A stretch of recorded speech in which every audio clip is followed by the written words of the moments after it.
zone. Yo! What day is it? Who am I? What is this? Welcome in on a Reaction Monday, live with you here in the Farm Bureau studio. Farm Bureau Insurance, go with the home team. They are your home team at Farm Bureau. I'm Matt. JB is here. Most importantly, you are here. And there are lots of ways for you to just take over the show today on a Reaction Monday. I know you guys can't really see this on the live stream. You don't really care. Normally, this is a kind of a shot sheet that is filled out with all kinds of information and times and different things that I might pull from on the show. Today, nada, zip, zilch, almost nothing on there because I'm just turning the show over to you. I've been alone in my own thoughts since Saturday night about results around the college football world. I am tired of my thoughts. I would rather hear your thoughts. Lots of ways for you to be a part of the show here today on this Reaction Monday. What in the wide world of sports is going on here? What is going on? What is going on? Which way is up? Who's any good? Oh no, we suck again. Who does that apply to? Oklahoma? What's an Oklahoma? Bandwagon. Bandwagon my foot. Kiss my foot. Bandwagon. Oklahoma. Playoffs? Playoffs? We're talking about playoffs? Playoffs? All I have to say is that here's what I would like to do, JB. By the way, good Monday morning to you. Yeah, man. Happy Monday afternoon to you. Happy. Stick it. Let me tell you, I'm not happy. My daughter texts me. She goes, I so wish I wasn't a teacher today so I could just listen to the show. Let me just say something, okay? I'm not happy, and it's not that my team lost. That happens a lot. I'm not happy because I can't figure anything out. Up is down, down is up, good is bad, bad is good. Okay? I can't figure any of it out. Okay? I don't have a handle on any of it. And I'm not even really a control freak. That ought to let you know how out of control things seem.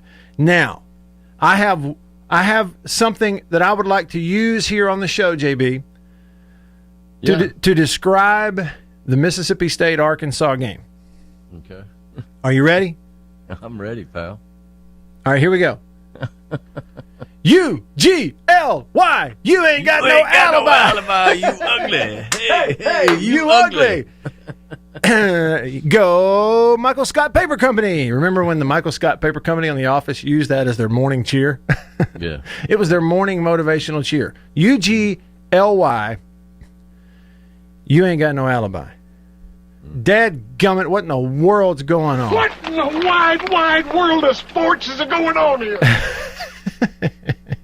All right. Look at here. Y'all hit me up on the Country Pleasing text line. JB told me on the Facebook live stream, he said, nice hat. Look at that. Yep.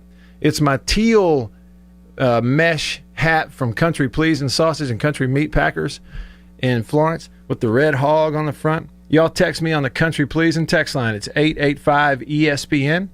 885-ESPN. If you need the number, 885-3776. There's a bunch of texts. I'm coming to all of them right now on this Reaction Monday. Also, call me. I'd love to hear your voice. It'll give me a chance to take a sip of coffee because I'm pouring it in my mug right now. I'm pouring it full there.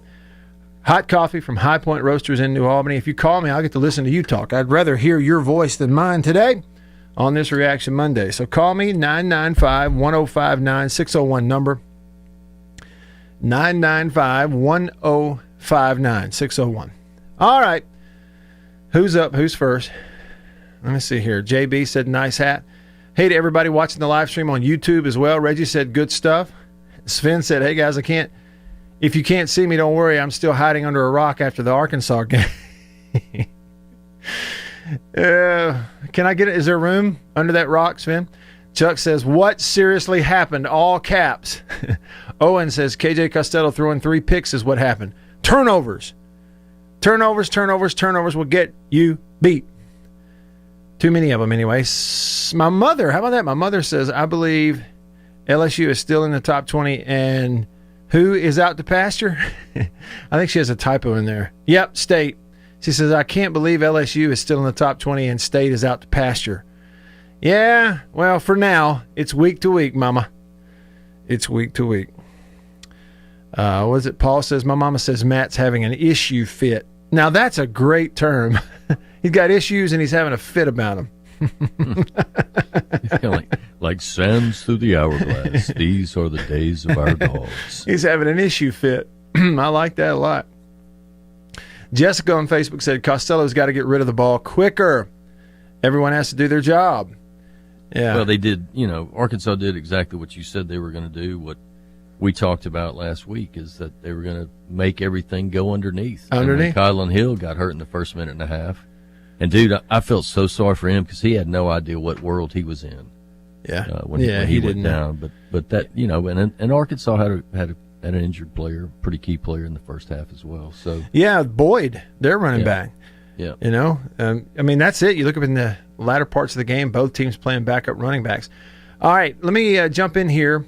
The country pleasing text line is getting full quick. So last Monday on Reaction Monday, I got so far behind there was no way I could possibly catch up. So let me do a little better job here, jumping in here early. And then I'm going to come to a neat question here on Facebook. First up, Brian, country pleasing text line 885 ESPN says, I told you last week I was experiencing MSU overload.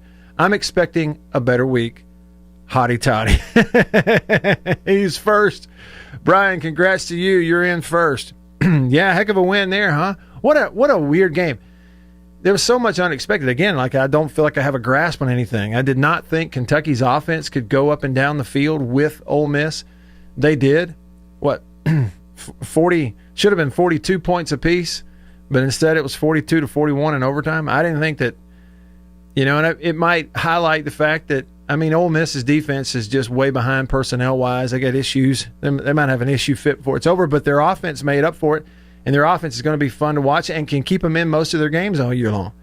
Really. So it's just a road win, no matter how you get it, is a road win.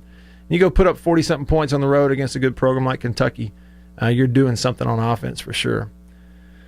Court, you beat a national championship team the first game, and then the next week you let somebody who hadn't won a game at 20 games beat you, Right. Well, listen, so we know the SEC is always weird, much less when weirdness abounds, right, in a pandemic year. But think about that. So State ends like the SEC's longest winning streak the week before, and the next week they end the SEC's longest losing streak. Back-to-back weeks. Yeah. Quirk on the text line says, how about that shot on 18 for Sergio? Don't waste my time with golf right now, Quirk. Didn't watch it. Didn't see it. Don't know what we're talking about there. Peanut Butter Falcon says, I've been an MSU fan my entire 33 years of life, and I hate to say it, but I told you so. I could feel last Monday we would lose. Maybe it's just the pessimism built into me. Andrew Noble says, my thoughts? I don't even know what to think. What do I do with my hands? I don't know what to do with my hands. James last week says, no, this is Anthony, said, I texted last week about being overconfident. As the game went on, I have to wonder. I think it's an okay question. I don't know that I would definitively answer it this way about, yes, they were overconfident, but it was at times a little bit of an overconfident approach, continuing to try to jam that football down the field a little bit. Let's take a shot here. Let's throw it in there to the dig. Let's try it over here. The whole shot between the corner and the safety that gets picked off a play action. Instead of just the first scoring drive State had in the game, they went 15 plays, 75 yards by this. Just 5 yards, 6 yards, swing out, 5 yards, 6 yards, swing, 5 yards, incomplete, 5 yards, 4 yards, 2 yards, 5 yards. And the next thing you score. Because guess what? Arkansas was betting. They placed a bet. We're putting our tokens over here saying, you won't be patient enough to get 5-yard completions, to complete swing routes to see if your running back can make a guy miss, to throw some incompletions, you know.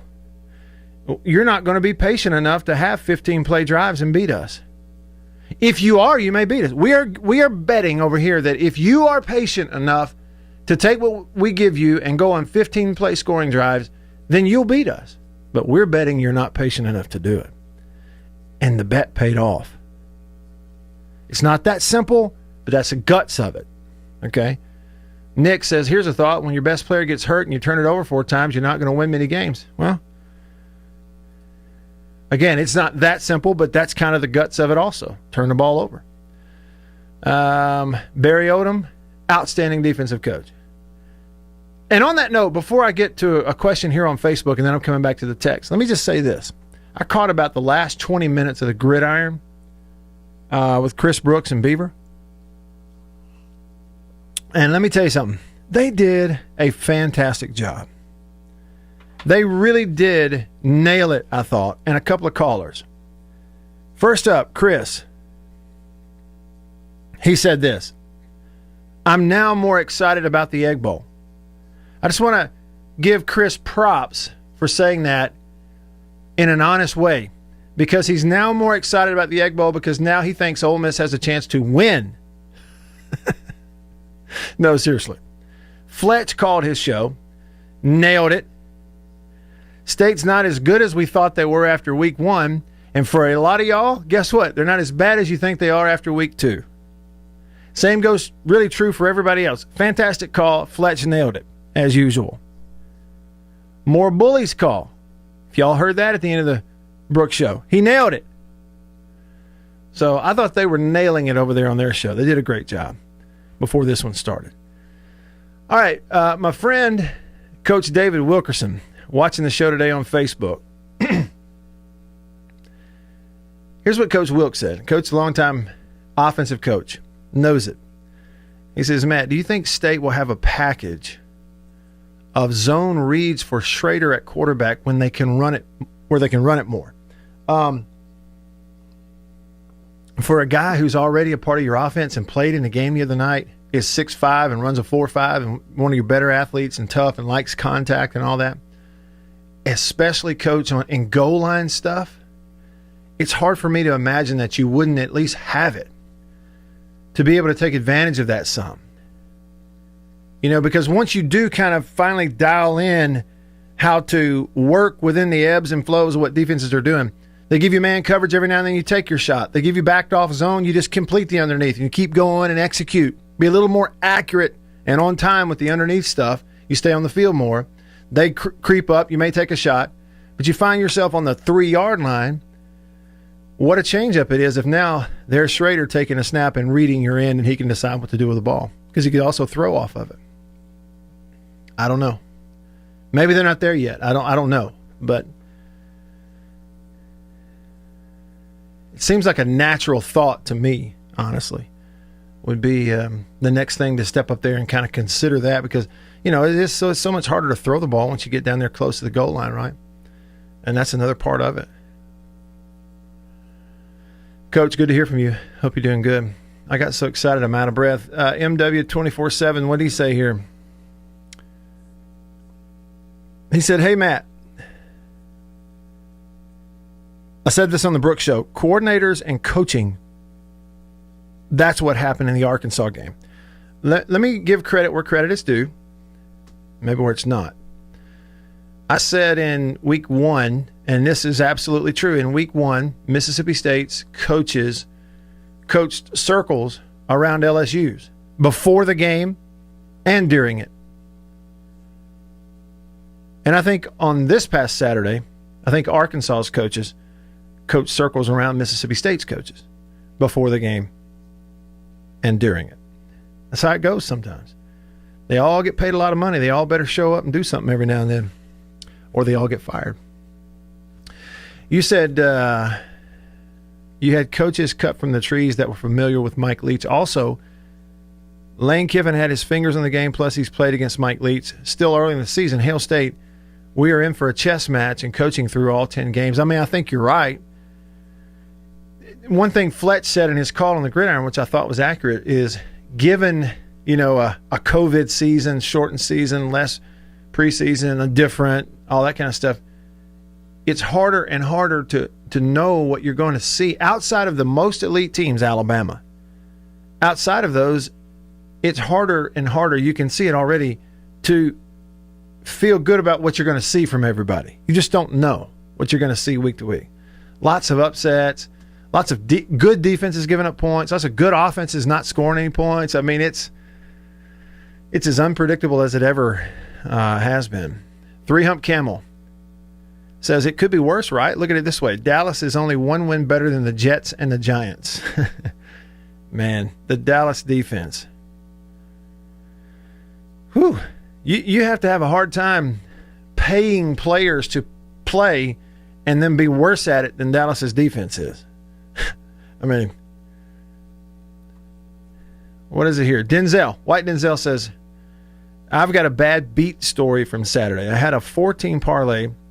I was right on all of them except one. Had the under in the TCU-Texas game. It was 63.5. Texas gets a safety to make it 33-31 at the end, and it hits the over. Whew. Bless your heart. Hog Jowl. Hey, Hog Jowl, how you feeling? Let me just tell you all this real quick before I read Hog Jowl's text. Hog Jowl, one of our best listeners who is a big Arkansas fan. My next door neighbor here in Tupelo, Jim, is from Arkansas, and he's a big Hog fan. On, what day was it? Maybe Friday, I was out in the driveway washing a car, and he pulls up into my driveway, which he never does. He pulls up into my driveway. I look over there, and he rolls the window down, zzz, and he's wearing his Arkansas Razorbacks pullover and his Arkansas hat. This is on Friday now before the game, and he looks at me and he says, would y'all, I turned the pressure washer off. He says, would y'all just please take it easy on us? I said, hey, now, look, don't come over here poor-mouthing like that. Y'all got a chance to win the game. You're better and physical. You look better against Georgia. I think it's going to be really competitive. He just shook his head, Came over to my house poor-mouthing on Friday, and since the game, I hadn't heard from him. Oh, and I got another friend here in Tupelo who's a big Arkansas fan. And I will not name him or even give you any hints. He's a friend of mine who's a big Arkansas fan. He told his wife on Saturday night, he found out that the Mississippi State team was the Arkansas team was flying out of the Tupelo airport to go back home. He asked his wife to please take him to the airport so that he could send the team off, wave at him, cheer for him. And he needed her to drive him because he had had a few beers. And this is like at midnight on Saturday night. And if you knew him, you'd know why that's funny. All right, Hog Jowl says, Matt, all day people have been dissing KJ, but I'm certain you know as an SEC quarterback exactly what happened. Arkansas worked all week on keeping the receivers in front of them and then punishing them when they caught the ball. They rushed 3, dropped 8 the entire game. It was a perfect game plan by Barry Odom. Okay. Yes. All right. Here's the thing about that at Hog Jowl is anybody with one eye and half a brain knew that's what they were going to get in the game. It wasn't, to your point, it wasn't so much what Arkansas was doing. You rush 3, you drop, we say rush 3, drop 8, but how? Where are they dropping them? Where are they dropping to? Where are they dropping from? How deep are they dropping? There's all these different variations of zone coverage, and you have to be responsible because if you're not, accounting for different zones on the field and able to cover it, or if the throw gets in there before you make the play, it doesn't matter what coverage you're in, right? So it's executing what they're doing. So they were going 2 safeties. They were going, I guess, what do you call it? Cover 6 because you have, a 2 high safety or, half field safety on one side, quarters on the other. So effectively it's 3 deep, but in a different formation versus just cover 3. And they didn't do much man and everybody drops, right? But there's several reasons it worked. You go, it's not just the plan. It's the fact that, yes, to your point, they were very physical. So when there were completions that were made a lot during the game underneath. They came up, guys get there, physically hit, make the tackle, and don't miss. They did not have a bunch of missed tackles. Let me give you a Mississippi State side of that. You say, it's not on KJ, it was on the defensive plan. There was a lack of continuity and timing. I think continuity is the right word, in that underneath pass game, in short throws. There were a lot of times where receivers, I'd see receivers that I couldn't tell if they knew they wanted to stop and hook up in the zone or keep running. They were kind of indecisive. So sometimes throws were missed because quarterback's thinking he's supposed to stop. Receivers still kind of drifting a little bit. Well, against zone, we're going to stop. They weren't on the same page a bunch. And then a lot of the completions they did have, Hogjow, the ball's maybe just a little bit behind him, right? And it's a little late. I've come to him a little late, so now he catches it behind instead of catching it in front on time. So when he turns to try to make the defender miss, the defender's already on him. Versus if it's there on time accurately, he spins. Now I'm 3 yards from him. I put on a move or I make him miss. Whether or not a receiver or running back after they catch it can make the defender miss has a lot to do with the throw and the timing of the throw. And the timing and the accuracy in the underneath stuff wasn't there for the most part. Even though Arkansas was just kind of giving it to you if you would take it. We'll talk more about that. Stick around. This portion of the Matt Wyatt Show is brought to you by Live Oaks Golf Club. Whether you're trying to... Farm Bureau Insurance stands ready to provide financial relief to our communities in this time of crisis. This includes a one-time credit to all personal auto policyholders, a donation of $500,000 to the Mississippi Food Network, and additional payment options for those hit the hardest, all while continuing to service customer claims as well. But this is the time to go above and beyond. These are a few ways we're keeping the Farm Bureau promise. To learn more, talk to your agent or visit us online. Go with the home team. Every farmer understands their farm can't thrive without some good partners like sun, soil, and rain. And farmers in North Mississippi also rely on another important partner, Mississippi Land Bank, because land and farm financing are Mississippi Land Bank's primary focus. We've grown alongside these farmers' crops for more than 100 years. We understand what a farmer needs, and we know the lay of the land in North Mississippi, and that's where I stand.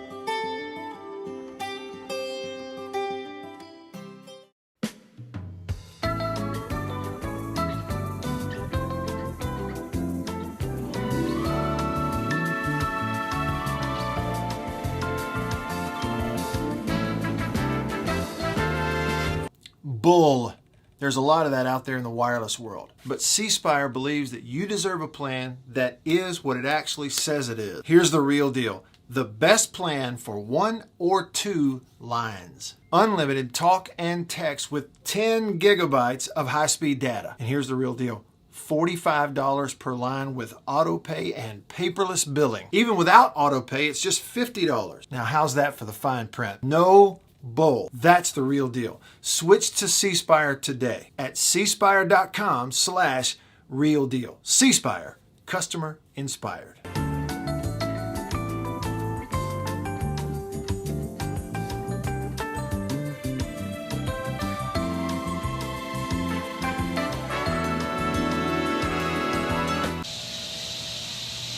Man, that sounds like summertime in Mississippi, doesn't it? You know what else just screams summertime in Mississippi? Country Pleasing sausage from Country Meat Packers in Florence. Check me out. Jalapeno and cheddar.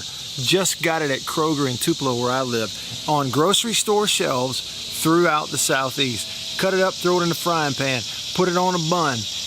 Get some andouille, make some gumbo. It is the best sausage you've ever put in your mouth. Country Pleasing sausage, countrypleasing.com. It is made up of hand-picked hams, bacon, and pork loin. That's why it tastes so good.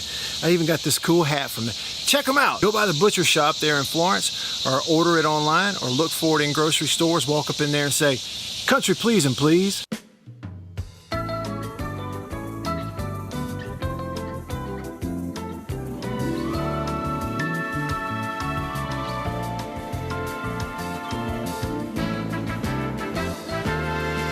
A lot of people in the equipment world, things kind of go in trends, I guess, if you want to say it. So kind of the first big thing for 2020 that we look at when we start evaluating our business is going to be our turf equipment. That's kind of the first big push, because once everything, the water dries up and the grass starts growing, this is what everybody's looking to get.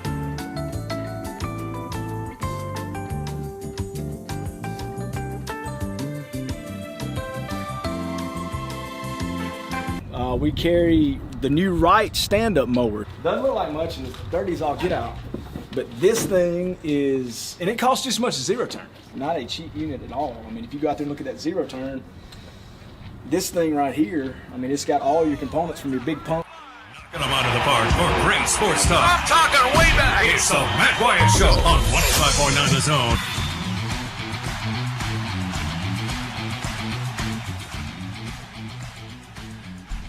All right, back with you, rolling along on a Reaction Monday. Y'all call me on the Davini phone, Davini Equipment in Madison and in Jackson, your Kubota dealer.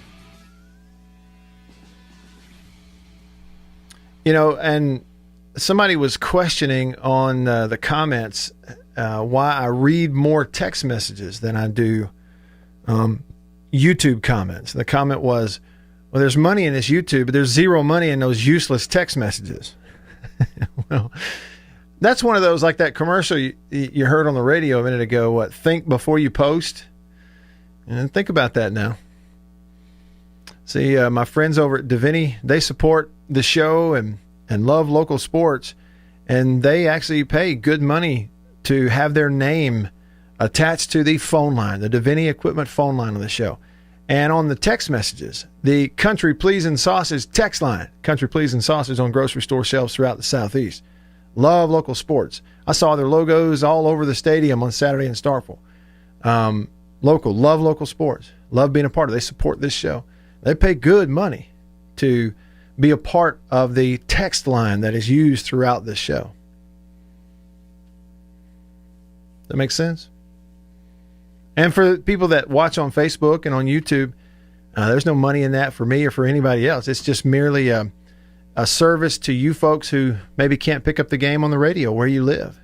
I'm sorry, pick up the broadcast of this show on the radio where you live, and so you're able to tune in on YouTube or Facebook.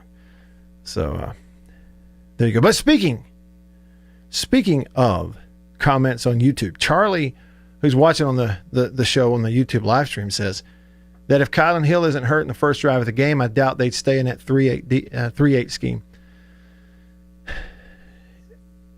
3-man front, it's a 3-4 defense, or 3-3-5, and then depending on the call, depends on who drops where in coverage. I thought Dylan did a pretty good job coming in as a true freshman. Listen, man, he and Marks are good. Yeah, they are. Those two guys have big-time futures. They played really well, 2 freshman backs. So 3 freshmen were your leading receivers in the game. Wally, Dylan Johnson, and Quintavious Marks. Did I get his first name right? Yeah, 3 freshmen.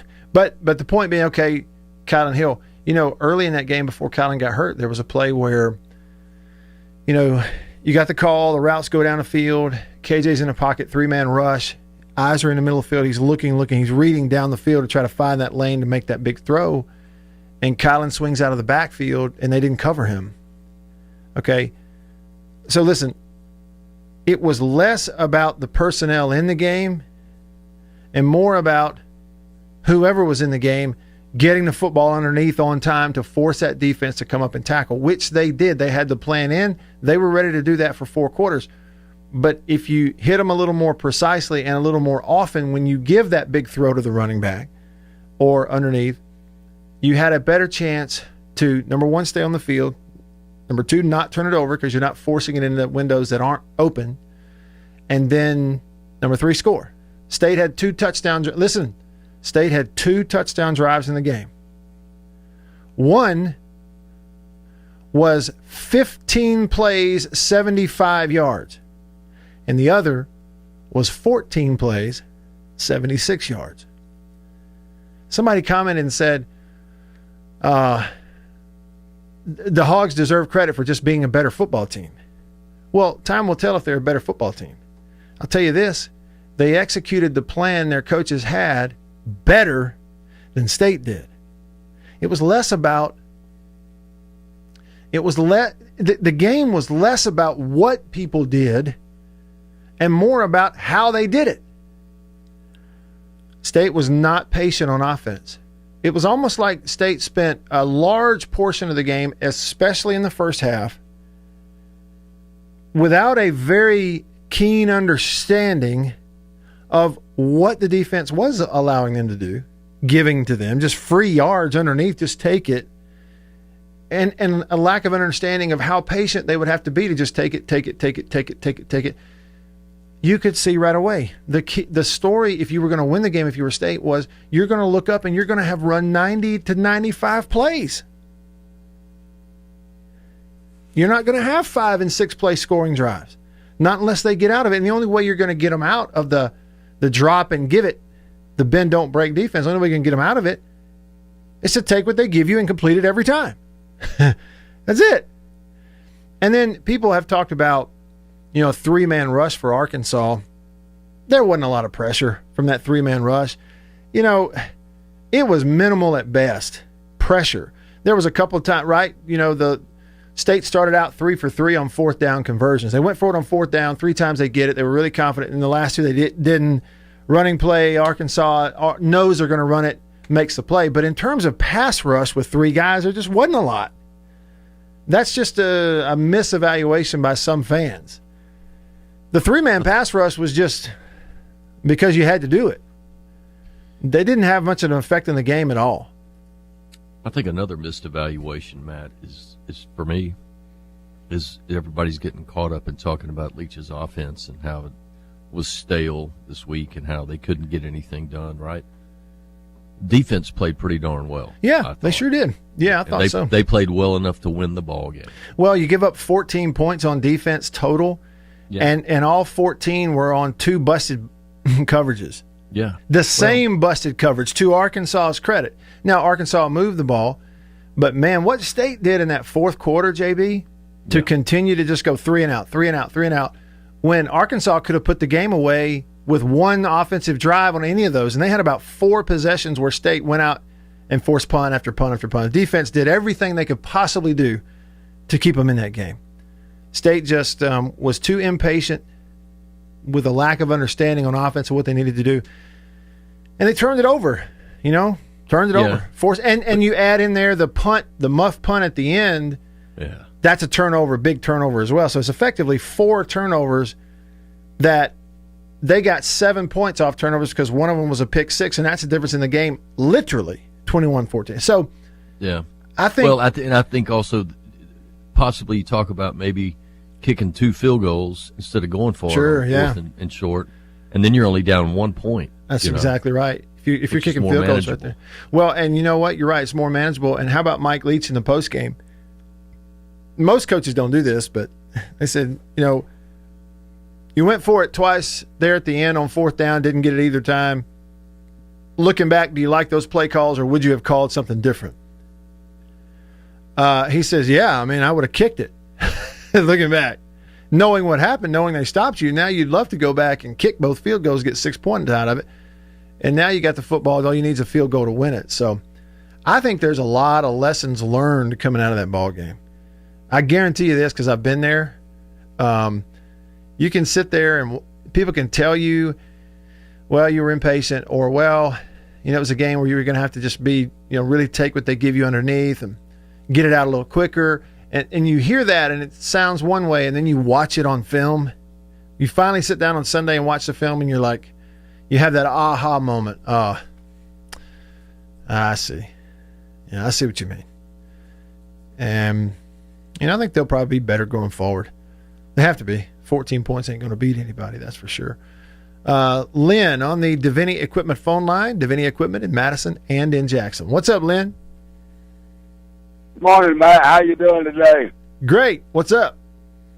Oh, not much. Hey, I butchered that pick, but anyway, we'll move on. Well, you weren't the only one. How about that? No, I'm not alone this time. Look, I keep hearing people, you know how the message boards are. It's crazy. It's just reactional stupidness. We're going to be fine offensively, I think. But, I mean, is this going to be an easy thing for them to be able to correct? Or is it going to be really difficult? And I figure you'd know as a quarterback how big of a switch this is going to be to make on them. You know, Lynn, it's kind of a yes and no. The truth is in the middle. It's not something that is as simple as we watch the film, everybody flips a mental switch, and we're perfect going forward. It's not that simple. Right. They've still got to go out and work out all these kinks in practice. What they learned is this. They've got the speed to run by people. They showed against LSU. They've got timing. When they get go routes and when they get verticals, he's going to hit them.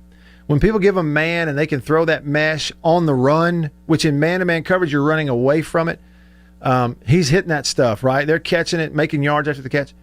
They learn that the reading that now adjusting all those routes, same calls, you adjust them against zone coverage. So instead of running across the field on mesh, we mesh and now we have to hook up and stop. In the zone, in the window. As a receiver, I have to find the window between these two defenders where he can hit me with the ball, right?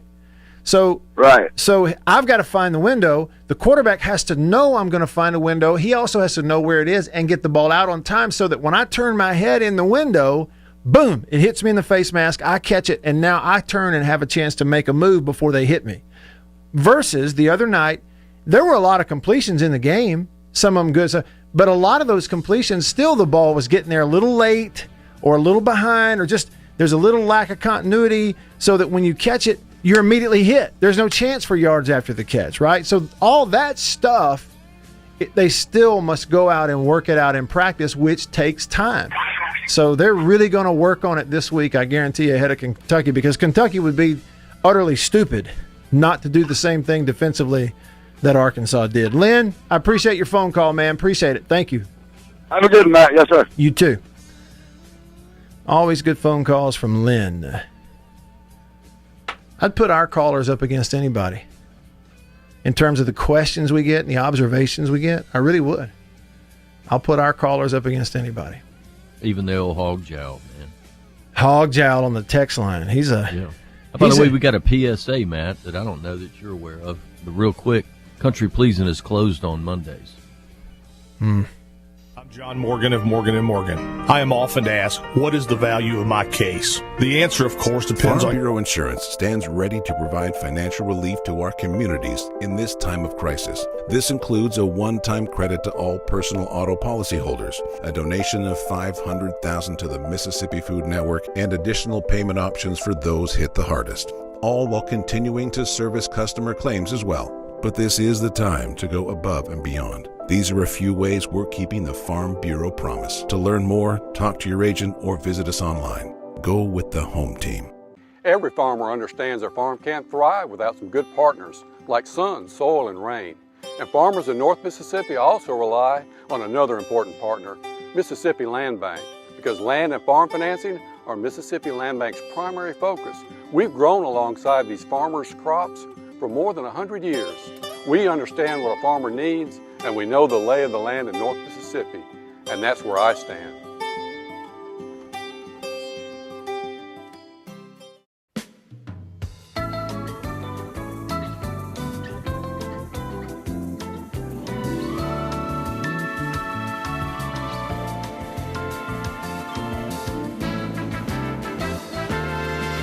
Bull. There's a lot of that out there in the wireless world. But C Spire believes that you deserve a plan that is what it actually says it is. Here's the real deal. The best plan for 1 or 2 lines. Unlimited talk and text with 10 gigabytes of high-speed data. And here's the real deal.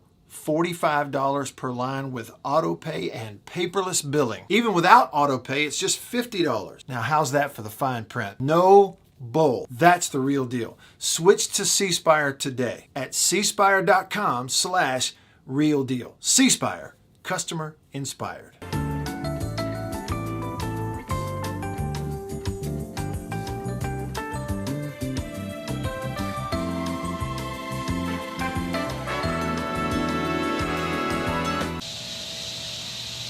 Man, that sounds like summertime in Mississippi, doesn't it? You know what else just screams summertime in Mississippi?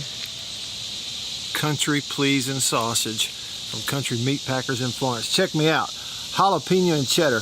Just got it at Kroger in Tupelo where I live.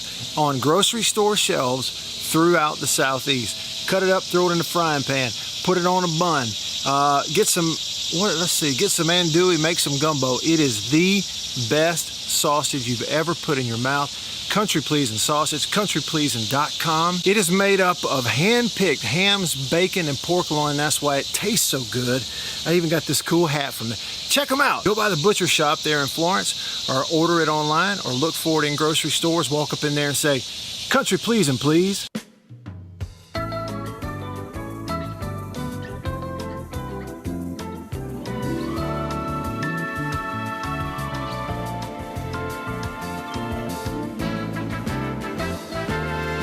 A lot of people in the equipment world, things kind of go in trends, I guess, if you want to say it. So kind of the first big thing for 2020 that we look at when we start evaluating our business is going to be our turf equipment. That's kind of the first big push, because once everything, the water dries up and the grass starts growing, this is what everybody's looking to get.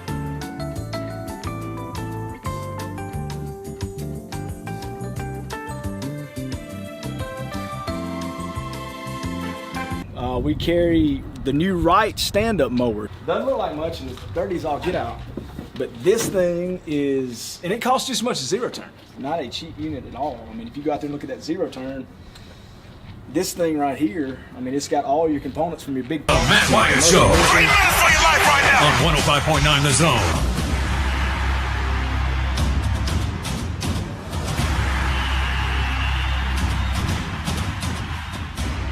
Back on the show with you live today in the Farm Bureau studio. Farm Bureau Insurance across the great state of Mississippi and all 82 counties.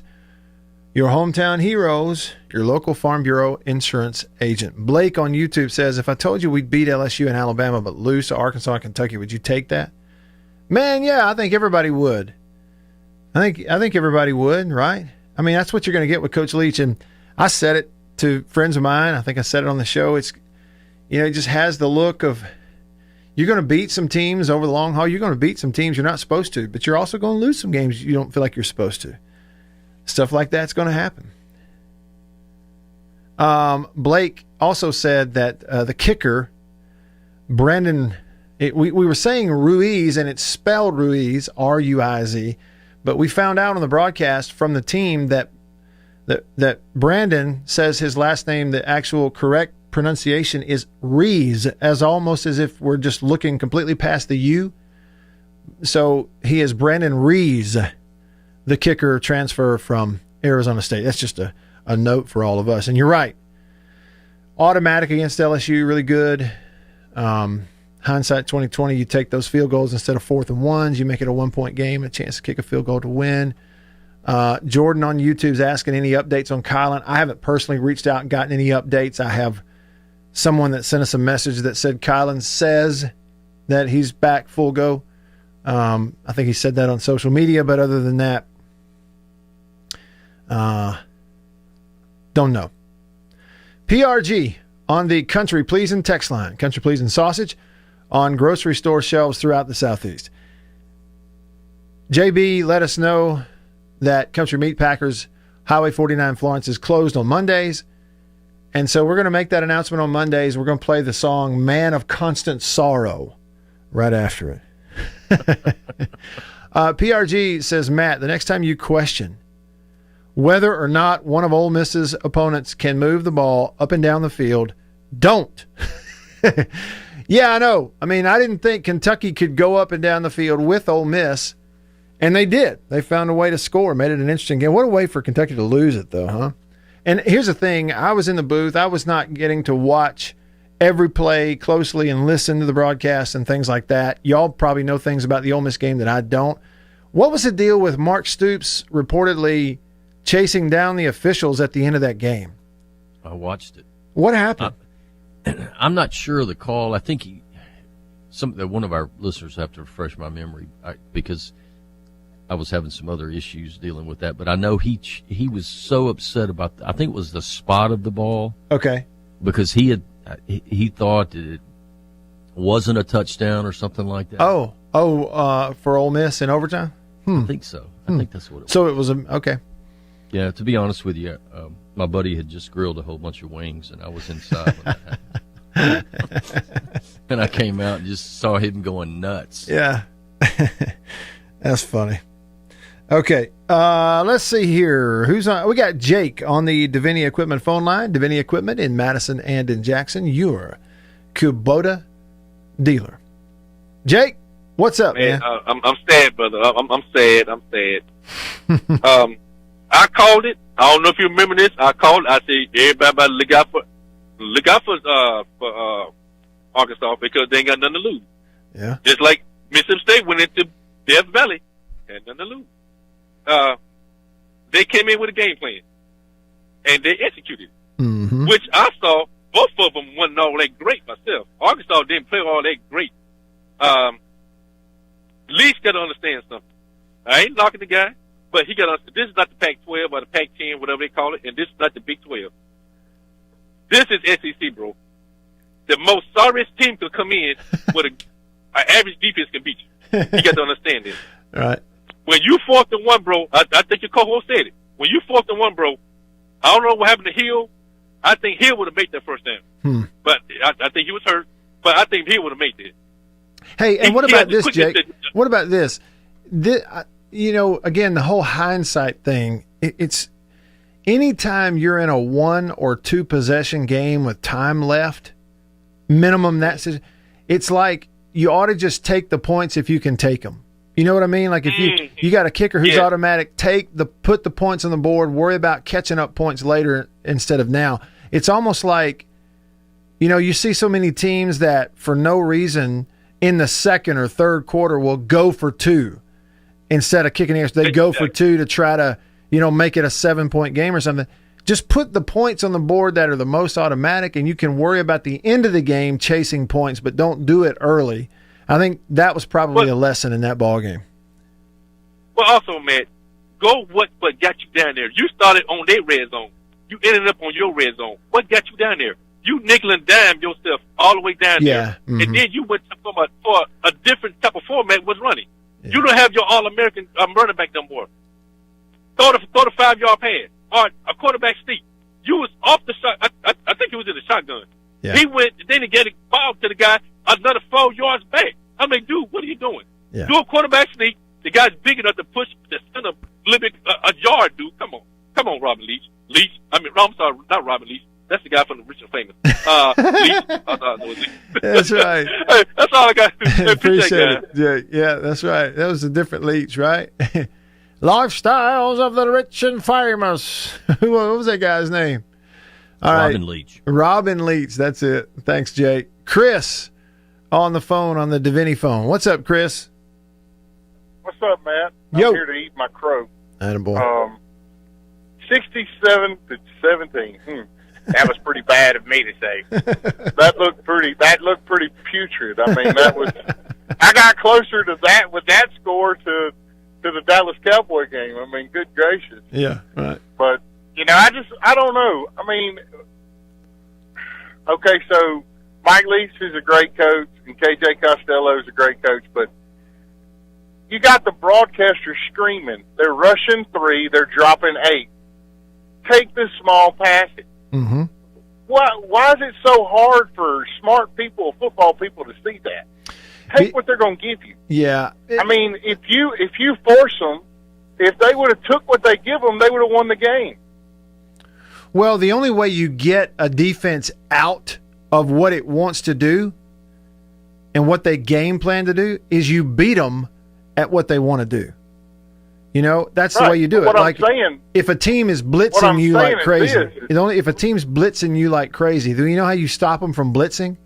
Is you continue to beat their blitz, whether you're throwing slants or screens or whatever it is. You beat it enough times, they'll stop doing it.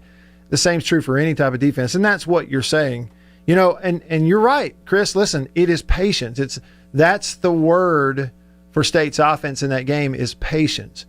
And they learned the hard way that aggressiveness is not always manifested in big chunk yardage, 15-yard passes, 60-yard passes. That's not, you can be aggressive in a lot of different ways. You can aggressively attack what they are giving you to force them to have to change and do something they don't want to do. Arkansas didn't want to play man coverage. You know how you force them to play some man coverage? You prove to them that zone won't work. So you got to beat their zone. And what you can't do, though, is be impatient and say, well, you may not be giving me these looks down the field, but I'm still going to look for them. I'm going to look for them. They learn the hard way, and I guarantee you they watch the film. Now, they're going to have to coach it, but there's some middle ground. You're going to start playing teams that are going to mix up coverage. Week 1, you saw a lot of man. Week 2, you see a lot of zone. One worked, one didn't. People are going to start mixing it up on you, and you got to stay on top of it. The biggest thing to me is, the understanding within the framework of the game what it is they're trying to do, so that you can attack it. And frankly, that comes with experience. And I know that KJ, for instance, played a lot of football, but not in this offense, not in that uniform, not with that coach calling plays, not with those teammates. And it may take a few games to figure out that balance, frankly. Okay, so we never heard anything what was really wrong with Kylan, because it looked like concussion protocol. Well, for me, really, did it? Yeah, I never got anything official, but there's no doubt that's what it is. It either happened when they hit him in the back of the head or when his head hit the ground, one or the other, because your arms go limp, you stumble off the field, and now the trainers won't give you your helmet back. That's what it is. Yeah. You know? So the thing about it is, though, why didn't we get I know that wasn't helmet-to-helmet contact, but that was forcible contact to the helmet. How come that wasn't a penalty? I mean, they call it all the time. I think they just do whatever they want to, and they just, I don't know. I still believe the refs play a little favorites, and they're a little bit incompetent sometimes. But, hey, look, last thing I'm going to say is Dallas's defense sucks. This is all you Cowboy fans out there. Our defense sucks. Mm-hmm. Sucks. And Dak is the best. So, pay the man. Pay Dak. That's what I'm going to say all year. The man's got 1,800 yards in 3 games. Or 4 games, whatever. So, he's almost got 2,000 yards already. Yeah, that's incredible. Chris, appreciate the call, man. Have a great day. You too. Hey, the comment of the day, JB, just came through on the live stream over on YouTube. All right. You going to tease it? Or you? No, I think I'll just go ahead and tell you. All right. It came from Tony Joe. By the way, great name. Tony Joe Wyatt. Poke Salad Annie. Look that one up. It came from Tony Joe. He said, man, it sure sounds easy on Mondays. There you got it. Throwing passes, completing them, beating a defense. It's easy on Monday morning. It's never been easier than it is right here on the radio. I can talk a big game. Y'all stick around.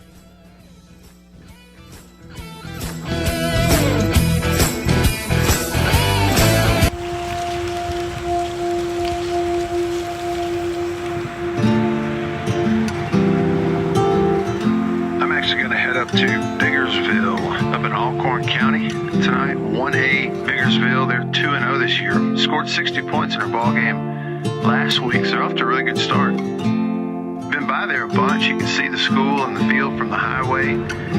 There's a school, a water tower, a barbecue place, and a Dollar General, and a lot of really good folks.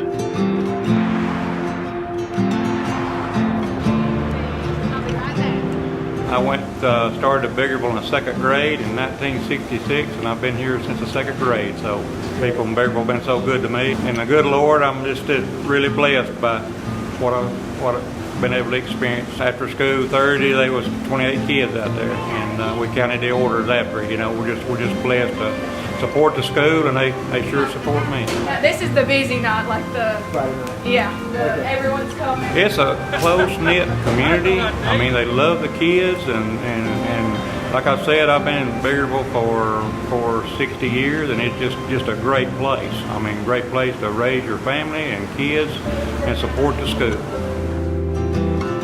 Smithville, who who's always kind of been a 1A powerhouse, hasn't played yet this year. They haven't been able to really even practice as much because of COVID. So kind of an interesting dynamic because Biggersville has never beaten Smithville. At least that's what I'm told. So it's actually a huge opportunity for that community.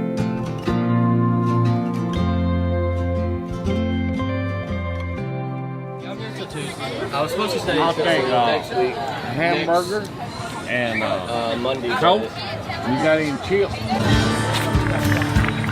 Good afternoon, ladies and gentlemen, and welcome to tonight's game between the Biggersville Lions and the Smithville Seminoles. And what a game we have in store tonight as the 2-0 Lions take on the 0-0 Smithville Seminoles. Well, let's see if the Lions can get their run game going with senior number 23 Goldman Butler. So tonight's matchup getting ready to take place as the Biggersville Lions won the toss. They have elected to defer to the second half. We thank you all for tuning in to tonight's ball game.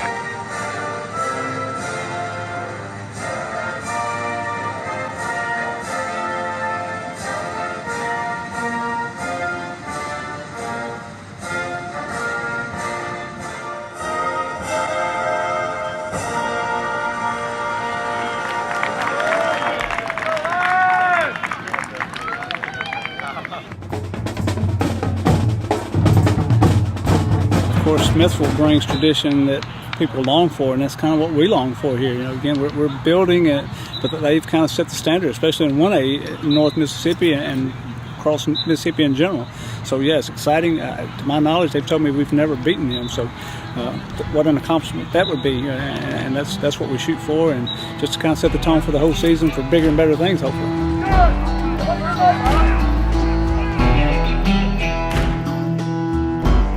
Bowler got a couple of blocks. He's going to bust through. He's going to break free. One man to beat. Breaking tackle. And will finally get pushed out of bounds at around the 10-yard line. So a great job right there for the Biggersville Lions. Rousey shotgun takes snap and hands it off to Butler once again. Butler up the middle. Got some blocks. Going to be handed off to Butler. Round to the left side and he'll bust into the end zone.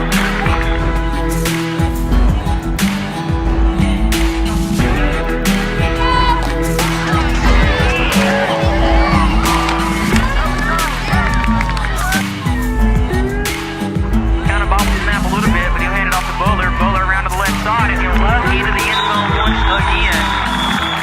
As the Lions would take a commanding 14-0 lead early on here in this ball game. Good blocks there, baby. That looked great. Way to go. Wait. Good call. Good job, guys. Good. Way to go. Way to go. It's a hometown. It's just a big family. Everybody here knows everybody. Friday nights over the last 4 or 5 years have just increasingly become more and more exciting. You know, our team, these kids have grown to start in 8th grade and 9th grade as freshmen and played a lot of football and come a long way. This is a pretty good crowd. You know, we were limited on the number of tickets we can sell, so obviously normally there would be a lot more people here. But yeah, they definitely got a good crowd tonight. Take snap and they're going to go to the air. They're going to throw deep. They might have a man. Intercepted again. By number 8, Jarrell Jones. That's the second pick of the game. 2 3-and-outs, 2 interceptions for the Lions. They are turning on all cylinders tonight here, Devin, as they will get the ball back once again. Another opportunity here to score.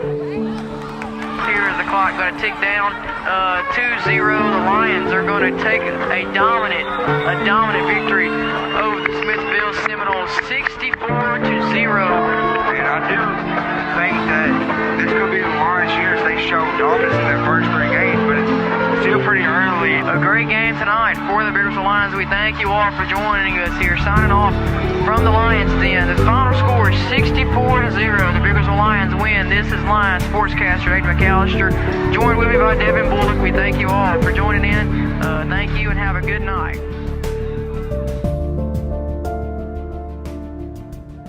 Visiting aceyourretirement.org can help. Brought to you by AARP and the Ad Council. WRKS Pickens Jackson. Hi, John. It's time to get back to the Matt Wyatt Show. Live in the studio. Online at thezone1059.com and on your radio at ESPN 105.9 The Zone. All right, hour 2 has begun. We'll get to your phone calls and your texts, your comments on the live stream, Facebook, Periscope, YouTube, and elsewhere. I really appreciate everybody tuning in. And one of the things I really like about the live stream over at YouTube and Facebook, people talk with each other. They don't necessarily have to talk to me. But just appreciate everybody tuning in. Sven on YouTube said Dak ought to leave Dallas and hook up with the Saints. I know there's money and contractual stuff and cap space and all that, but there's no question it'd be a better situation than Dallas. I mean, I say, but it'd be a better situation in terms of, I think, maybe chasing an actual championship. Now, in Dallas, he's got weapons all around him, and his numbers are just through the roof, and they will be as long as the defense is that bad, because they're just going to have to throw. Get behind by 3 touchdowns in the first half. You just got to air that sucker out, and he's pretty good at that, obviously. But, yeah, and then Jordan said, I guess things could be worse. We could be Oklahoma. Blake responded by saying, or Texas. Yeah, perspective is an interesting thing, isn't it? It could really change things for us. That old perspective deal there. All right, let's do it. Reaction Monday continues here on the show in the Farm Bureau studio, Farm Bureau Insurance. Go with the home team. They are your home team at Farm Bureau Insurance. I'm Matt. JB is here. You are here, which is most important, and you can kind of just take over the show. Nothing planned. This is all in your lap today. So call me on the Divinity phone, 995-1059, 601 area code. Text the show, 601-885-ESPN, 885-ESPN. If you need the number, it's 885-3776. Or comment, tweet me as well. I'm checking out Twitter, at Radio Wyatt. That's me, at Radio Wyatt. All right, over to the phone, Divinity Equipment phone line. Walking Bully. Morning to you, sir. What's up? Well, the sun came up yesterday in the day, I guess. You live and learn, but 2 comments and then a question. All right. First, I would think you could argue there were really 6 turnovers. You had the 3 picks, the muff punt, and then the 2 turnovers on down, both in their red zone. So I don't really care what scheme you're going against when you effectively have 6 turnovers. That's gonna hamper your chance to win, obviously. But, well, unfinished drives. You know, if you look at it that's that right. way, It didn't end with a kick in some way, a punt or a extra point, right, or a field goal. That's right. So, second comment, I thought. I know you're talking about the offensive line play earlier, and they did pass protect fairly well. I mean, there was 1 or 2 breakdowns, but that's going to happen when you throw it 60 times. Exactly. But I thought we did a really poor job of getting to the second level with our O-linemen, because they usually only had 3 down linemen, sometimes 4. And a lot of times we would take care of that initial 3 or 4, but they're sitting in zone, their eyes are on the backfield, and they're coming up and making tackles, and we didn't have offensive linemen getting to the second level at all.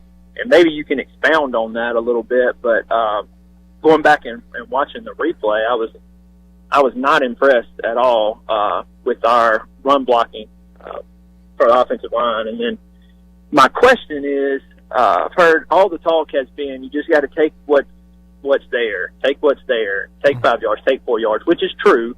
That's obvious. But one thing that struck me, and I want to get your thoughts on, is we did not stretch the field, did not even try to stretch the field vertically at all, one time, all night. Mm-hmm. And I know when they're sitting in that cloud 3 coverage, those deep 3s, or if they're running quarters coverage, that makes it difficult. But I wanted to get your thoughts on, should we just be resigned to the fact that if people are going to zone us like that, we're never going to try to stretch the field?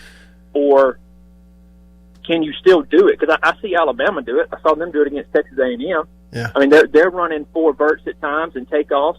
And when you get to those, those corners are bailing out of there at the snap. But when you get on their toes at 22, 25 yards, they open their hips and they turn and they run with you. And it's bump, man-to-man bump coverage at that point. Let it go and stretch the field some, because I think it would really help KJ if we're not playing everybody within 15 yards of the line of scrimmage, which seemed like we did all night, Saturday night. Mm-hmm. Yeah, well, one thing on that, I would like to, and I haven't done it yet, tonight is when I'll sit down, rewatch the game, decide which plays I want to maybe pull out for a film study video and put it on YouTube, hopefully by tomorrow. So in doing that, I'm really curious to go back and see, were there times where we tried to run people, multiple verticals on one side of the field to try to get a shot, and it just didn't happen. We didn't take the shot or something. There may be some of that. I just don't know. But I do see what you're saying. Later in the game, there were a couple of times, walking bully, might have been third quarter, because I think in my mind I see them going right to left, which would have been the third quarter for State, but I think that's right. But anyway, where they had the ball on the right hash, trips to the left. So trips to the wide side of the field.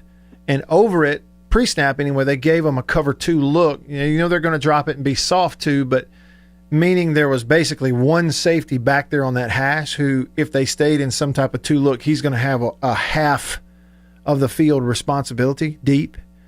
And, it just hit me. I thought, man, because Shavers was on that side, just go. Just run.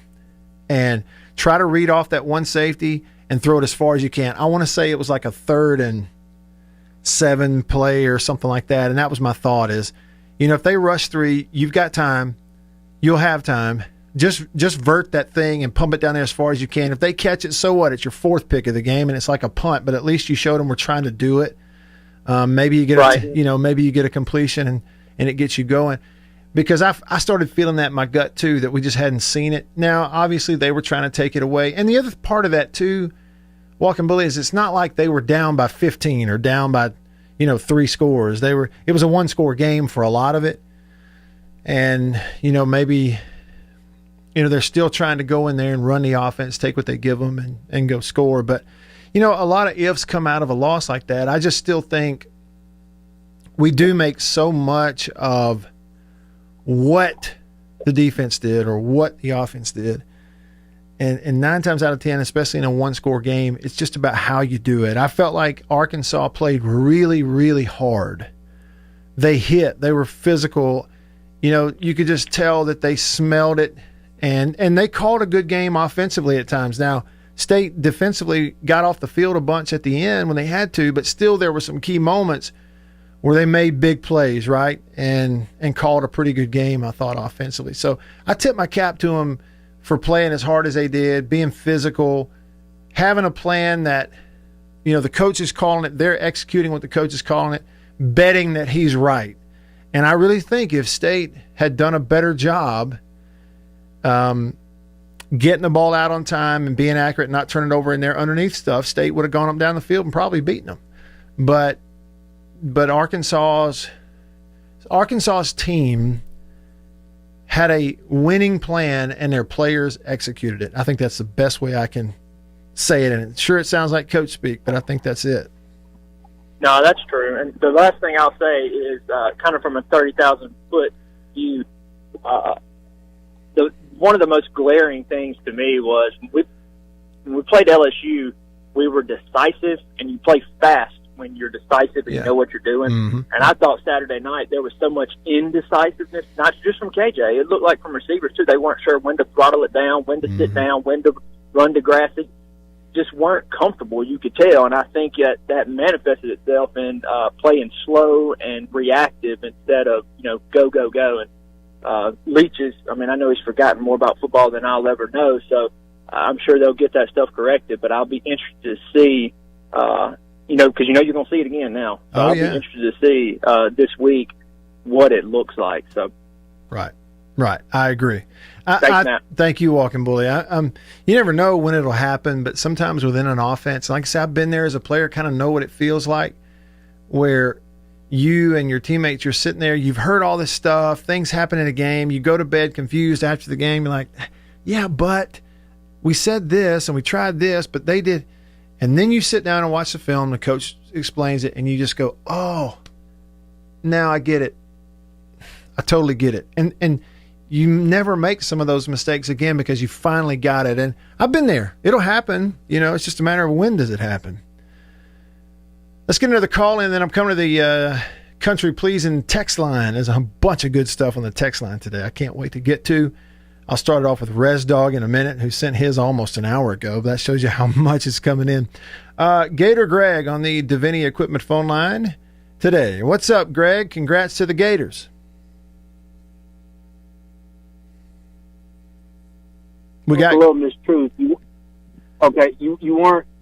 not going to watch the video tonight. You're going to watch your Chiefs. You forgot your Chiefs play at 6:00 tonight. They moved it. You'll get up early in the morning when you drink the Roaster's coffee from New Albany and analyze that. Just a couple of little points on that. The Gators' defense is atrocious. I actually think the SEC East might be better than the SEC West. You might have a changing of a guard here. Big game with Tennessee and Georgia. Tennessee wins that game. They may set themselves up with really a legitimate chance to get to Atlanta. But I was watching with one of my good state friends the game. The 4th and 1 call, the one where the pass, Mr. Wyatt, you got to give your person a chance to catch that one. I don't know. He just either short-armed it or something. You know what that is? You know what that was, Greg? That was you had 3 receivers to the left of the quarterback. And the farthest to the outside was Cam Gardner, redshirt freshman, and that's who had the most cushion. All right, it's because he was the farthest from the quarterback, they gave him the most cushion. So what the quarterback did is he raised up to throw a 5-yard hitch, which was the call, which he threw it right past the first down stick.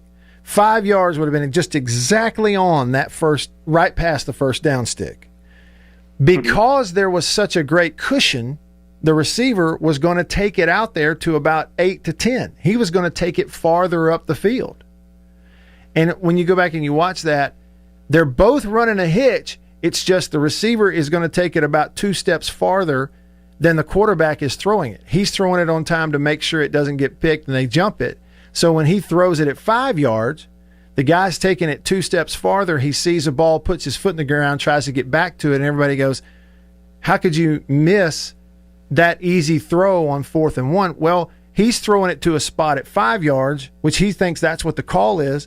The receiver thinks I've got the freedom to take it on up because I've got more cushion than these other guys. Therefore, that's what I'm talking about, continuity. That's just one example of a little bit of a lack of connection mentally in how we're going to complete this between quarterback and receiver. I really like the Wally kid. He had the muff, but I thought he gave you something. And and look, Arkansas's top back was out too. That's part of it. Sure. But I think you'll be all right. I mean, you got a good matchup with Kentucky. Ole Miss exploited those guys. I think you'll be fine. Let me see. The only other thing I would have questioned, even being behind 7, could you have kicked the field goal? Your defense was playing well, except for a couple of coverage busts. But you hold somebody to 14 points on defense, and now today's college football. You take that. Great job by Barry Odom. Could you have kicked the field goal, got a stop, come down, had the winning touchdown, won 24-21? Just 1 minute. Just the old poor Gators opinion. Our defense is atrocious. If I had Mississippi State's defense with this Gator offense, hey, I might think we could do something this year. You have a good day, Mr. Wyatt. Appreciate it. Yeah, appreciate the call, Greg. I don't think Florida's defense is as bad, maybe as you say, but I do think State's defense is a little better than any of us give them credit for or thought they would be, honestly. They've played well. You know, they did allow 27 on the defensive side against LSU. Well, they give up 14 on the defensive side against Arkansas. And the biggest thing was coming up with clutch stops. They forced 5 punts in a row in that at the end of the game? Or was it 4 punts in a row in a fourth quarter in a 1-score game, you know, to give the offense a chance?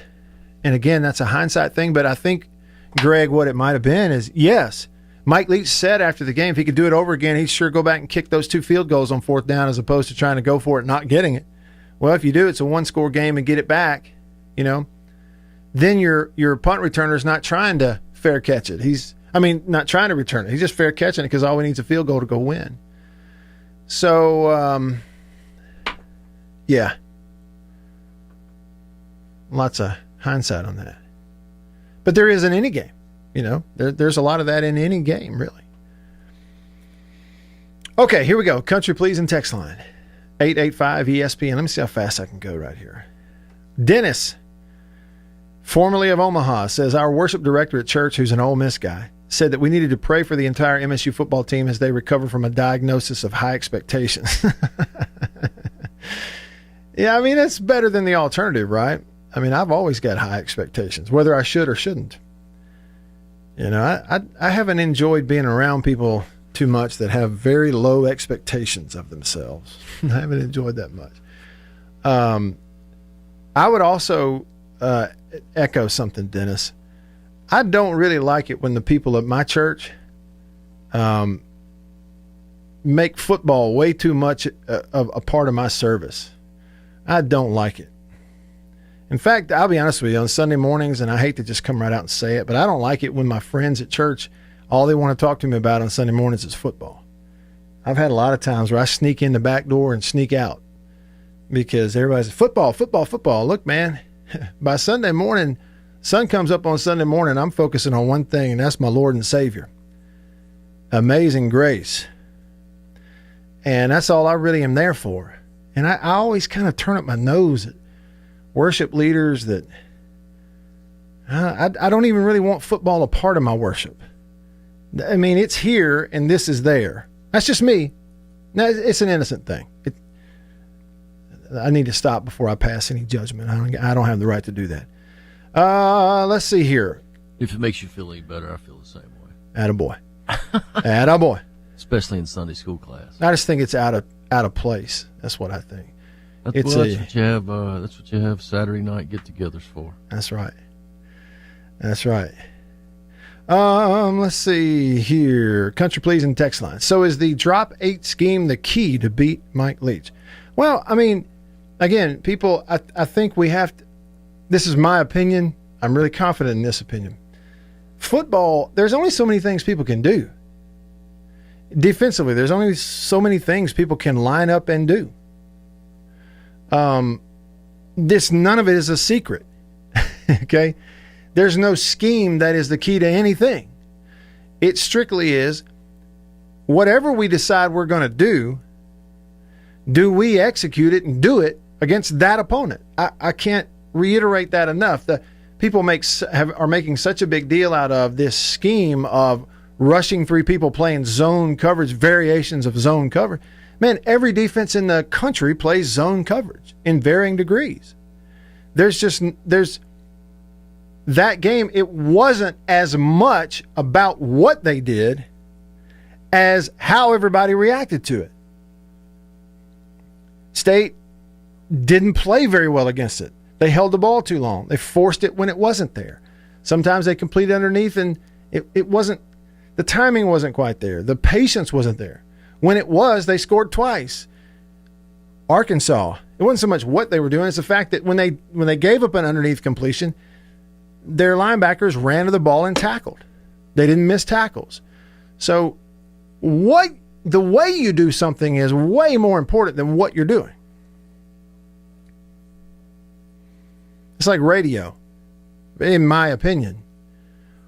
What you say is a whole lot more important than how you say it.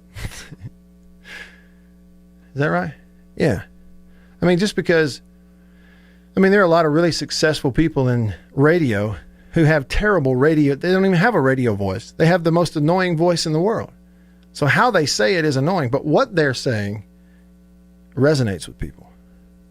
Trey says, I really feel like Leach is too stubborn to tweak his offense. I do love the culture change. I just wish he'd be a little more flexible when things aren't working. Ronnie, country pleasing text. Matt, State wrapped that game and gave it to them. Why do I still feel State was still the better team? Well, I don't know that we can say State's the better team. And you play a close game, and State was pretty physical, especially on defense, but I thought across the whole 4 quarters, Arkansas was a little more physical. They executed their game plans on both sides of the ball a little better than State did. Yeah, so, I don't know that after watching the game you can stand here and say State is the better team. You have one chance a year to prove you're better than some other team, and if you don't, and I know what you mean, I'm just making my point on that. Jeremy says, Steve Robertson mentioned something just before the season about Leach having to take the big arm syndrome out of KJ. He says, I can't remember if it was you or not, but someone inferred that he was struggling with the underneath throws. Makes sense now. Yeah, I don't know that I did. Big arm syndrome. It'll get in your head. He looked fine against LSU. Well, and he's throwing the ball down the field a lot. Yeah. Or getting those chances and reading man-to-man stuff. Some quarterbacks. I think you hit the nail on the head, Matt. There was no continuity in between him and the receivers the way there was at the LSU game. They were constantly either stopping on a dime there or running too far this way or that way, and it just didn't. And he was not accurate at all. Right. It wasn't. That's it. There were a lot of times where the ball was around the receiver, but it wasn't bang. Mm-mm. Whereas you're watching him in some of those vertical routes, go routes, wheel routes, sideline routes against LSU, and you're going, man, how'd he get the ball in there? Oh, look, he did it again. I could throw that 10 times and never put it in that spot. He just did it, and he did it again. He did it.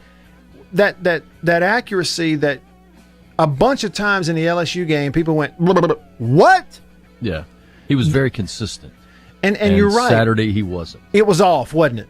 Yep. It was just, there's something out of sync.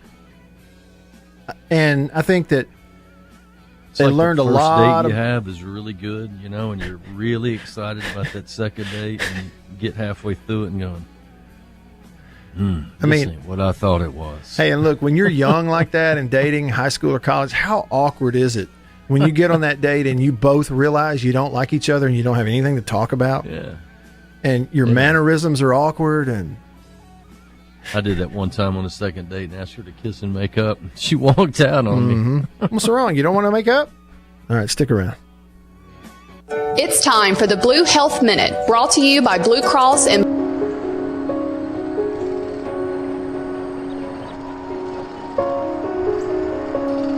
I am not saying by any stretch of the imagination that we're going to win tonight. I will say, Germantown's going to be a tough out for everybody this year. I don't blame you for picking Warren Central. History shows they'll win the game tonight, but I think we'll play them tougher than what people think we will. And now Warren Central's good. Warren Central's good. Solid team. Like Germantown, this is the year they could do something. That's one of the biggest games tonight. If I could be at a game, that's where I would be. I'll be headed to Vicksburg tonight. Get to check out Warren Central hosting Germantown. Big 6A ball game. And, Germantown loaded with really good players. They're off to a 3-0 start. Warren Central, 3-0. It's a huge matchup. I can't wait to see that one tonight. Because I think we're going goalpost to goalpost, sideline to sideline. Goalpost to goalpost, sideline to sideline.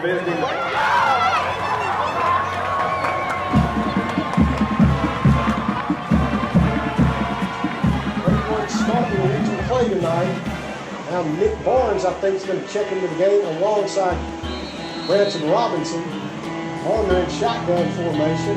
He's going to go to Nick. Nick gets a hold, and he breaks it to the 30, up to the 29-yard line. I'm looking for a big game for Nick tonight. Thompson again, first and goal. Up and over. Is he in? Side judge running in. Touchdown, Vikings. There's the call. Late signal,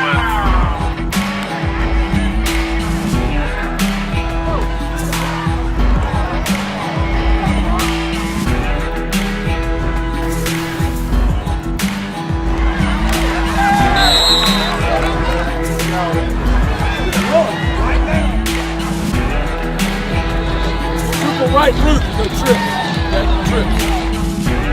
There's the give. Trey Hall sweeping right side. Gets the block from the wide receiver. He's in the secondary. Down the right sideline. The chase is on. 30, 25, 20. Nobody's going to catch him. Trey Hall to the end zone. Touchdown. 80-plus yards for the Vikings. 86-yard run that time by Hall to side. Here's the snap. They give it to TJ. Ball is on the ground. Oh, wow. Germantown says they have it. Germantown bench went nuts. Germantown does have the football. Everybody in tight for the Vikes. Quick drop. It's deflected in the air. Taylor Smith again. He's done it again. A pick six for Smith. Second one of the season, Jared. He had one a couple of weeks ago, and Taylor Smith takes it in.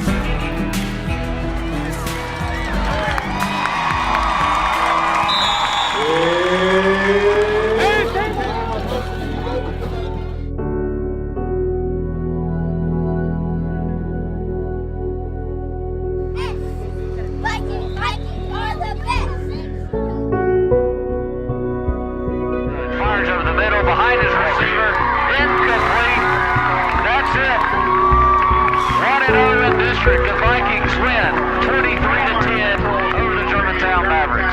Great job by the Vikings tonight. You saw the halftime adjustments by Coach Josh Morgan and his team. It's huge for right now. It's huge for down the road, guys. You set yourself up very nicely. Now, what we have got to focus on is we're going to enjoy this son of a gun. You hear me? We're going to enjoy it, guys. We're going to relish it. And we're coming back, and we're getting ready to get better. Really outscored Germantown as they came out. Great defensive plays from Taylor Smith and Tevin Bell. And a wonderful job to close out this game for the Big Red.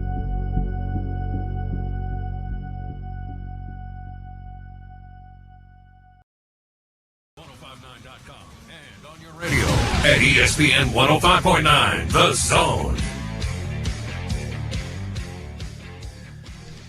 JB, I don't know the details on this. I just saw a headline on my phone here from C-Spire.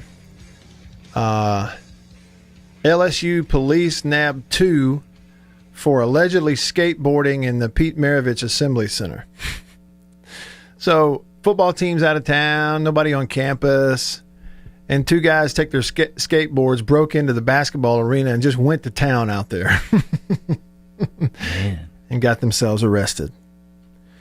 They might not have had the floor down. It might just have been the concrete. That's true. Because I can't imagine that probably be. I was never a skateboarder. I broke my arm the only time I ever tried to do that. Yeah. And wasn't very profitable. Yeah. So Scott gave that Rabley, up. But it seems like that'd be a good place to skateboard. If it's just concrete. Yeah. Think Rabley said, "Is it just me, or is it much easier for goofballs like this to break into the PMAC or Tiger Stadium than it should be?" You know, I think a couple of years ago at LSU, they had somebody got arrested for taking a golf cart on a joyride all over the field out there. Yeah, something like that there at LSU. Yeah, people break in all the time. I mean, sometimes you don't know if they really broke in, if there was a door open. For example, when my youngest graduated, we went up to Kansas City, hung out with a friend for 4 or 5 days, went to a Royals game, and Kansas City soccer game, and then went to KU just to walk around. And we went to Fog Allen, and we got to the field house, and the door was wide open. So you just walked in the gym, walked in Fog Allen field house, nobody in there, and a cart of basketballs. And we shot hoops for an hour. Come on. Yeah. Hey, I think I mentioned this to you already, but Bart Gregory sent me a link a couple of months back. The gym up in Kentucky or Indiana, Indianapolis, where they filmed Hoosiers. Yeah, you can rent it out. Yes, you can rent it out for a day for like pickup games or an event or something. I think you should rent it out and do a show remote from up there. Absolutely. At some point during basketball season, we should do that. All right, Country Please and text line. 885-ESPN. This is Reaction Monday. Y'all can hit me up. You can also call me. You can be like Lynn and Jake and Chris and Walking Bully and Gator Greg, and everybody can hear your voice here on Reaction Monday. On the Davini Equipment phone, 995-1059. So give me a call. Unnamed texter said you have to run off the outside corners or your crossing routes get confused on where to settle against 6 defenders. All right. This says, speaking of broadcasts, what's with putting these games on an alternate SEC channel?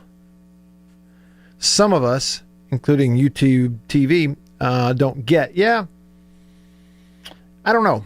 I don't know what's up with that. I think, it's just a matter of however they work that out with ESPN. Obviously, it's a part of ESPN, SEC Network alternate channel. Some get it, some don't. But I know that kind of the solution is anybody who has ESPN Plus, the app, and maybe that's the purpose, is every now and then you have games that are hard to find on TV, so people are driven to the app where you can watch on your iPad, your computer, your phone. And maybe that's it. And I don't mind it one bit. To me, I know some people, like, you definitely want to sit in your recliner and you have a big TV on the wall, and that's where you want to watch things. I get it. For me personally, I'm totally fine if it's just right here. As long as I can get it on my phone, my iPhone from C-Spire, I don't care what TV channel it's on. Because I don't watch TV. I would actually prefer to have it on my phone, even if I'm at home, so I can move around. Like Monday Night Football on ESPN. I never watch it on an actual TV. You can ask my wife. It's just always on my phone. I move around the house, do stuff while I'm watching the game. So, to each his own. Do you have the iPhone 11? No, I've got the 8 Plus or whatever. Yeah. Man, I'm going to have to talk to those guys at C-Spire. They need to update you, pal. Oh, well, I know, but this one, see, I have a camera lens that fits this particular case for the iPhone 8, and I use that lens for a lot of the iPhone footage that I shoot and stuff from time to time. Right. Yeah, by the way, kudos, another great hometown heroes. Oh, you saw the Nana Wyatt. I implore our listeners at their next chance when they're not listening to this show to get on Facebook and go to Matt Wyatt Media and see those hometown heroes. That was really cool. Yeah. I don't think they can get better, and every week they get better, man. Unlike Mississippi State's offense. It's all about getting better week to week, 1 week at a time in everything. You never stay the same. You're either getting better or you're getting worse. I definitely believe that. You ain't never lied. All right. Unnamed texter, Matt, if Costello struggles with interceptions at Kentucky, and let's hope not, would it be safe to assume that Rodgers gets a few series? I know it's a slippery slope, but in past years, Leach will swap quarterbacks if the timing continues to be off. Yeah, no doubt. No doubt. He'll play another one if you continue to turn it over or whatever. They're really high on Will Rodgers. Now, he's been out. As you could see, he's been out for a couple of weeks. And I don't even know what that's all about, but he's been out for a couple of weeks. So whatever it is, how quickly does he acclimate and get ready to go? And is he ready to play a ball game? But if he is, I wouldn't be surprised at all to see him get snaps this weekend. That's just me. Chase says Arkansas executed their game plan. State did not. Not consistently, at least. You're exactly right, Chase. I mean, it sounds like coach speak. I guarantee you, when Mike Leach talks at 2 o'clock, and we've already learned, Mike, he doesn't give you a lot of coach speak. He's not out there to cover up the real answer. He's just going to tell you. And he's scheduled to talk at 2 o'clock. It might be 3, it might be 4. But whenever he talks this afternoon, I'm sure he'll probably say that. Look, man, they execute their game plan. We go out and kind of around all day. Guess what? They beat us. Surprise! That's the way it works. Jonathan says, defense is playing well for State, but every time I see a busted play, I see the same number. Number 38 is always around a bad play. Well, yeah, but Jonathan, here's the thing. Those the other night, we don't know what the call was. Okay? The other night, there were 2 busted coverages that were very apparent, and both times it was to the same side, where the corner on that side for State was Ferge, the new starter opposite of Emerson, and it just so happened that the safety, the high safety on that side, is Fred Peters. He wears number 38. What we don't know is what they called. And sometimes even looking at it on film, we don't know exactly what they're teaching, what they're calling, because they show that they're going to throw the screen shallow. It held the corner up, and they ran right past him. Nobody covered him. They throw it to him in the end zone touchdown. Is Peters' responsibility on that, Jonathan, to get all the way to the sideline and cover that deep guy? I don't know. If it is, it's a hard job. And I kind of doubt it, but we don't know that. So just because it could be that he's always around it because he's trying to make up for somebody else's mistake. See, that's what's dangerous about fans, and it happens a lot on message boards, making determinations about which player is good and which player is bad based on something they see on TV when they really might not know what they're looking at. They really might not know what their responsibilities are. A particular guy may be near a receiver because he's come from another place trying to make up for somebody else's mistake, and then everybody wants to blame it on him for not covering him. Do you know that he's supposed to cover him? Maybe not. Derek said, what's up, Matt? I like Leach, and I'm not panicking, but that was a bad loss. My question is, do you think Leach will be able to adjust the offense to what Arkansas did Saturday? We will see it again. Plus, just to be honest, Costello was horrible. We just can't have that. Do we see Will Rodgers anytime soon? Thanks for the text there, Derek. Yeah, I mean, the offense itself doesn't adjust, the players have to adjust how they run the offense. Boy, does that make any sense, or is it just more confusing? I don't know. How about this? Rep Dog says, I'm listening on YouTube, but I decided to text so you can earn that country pleasing. Thanks so much, because I like it. He says, Odom muddied the reads enough to confuse us and created a lack of trust between quarterback and receivers. When they get all this down, they'll be able to score consistently on those long drives. That was tough to watch and tough to lose that $20 I put down, but can be a positive going forward.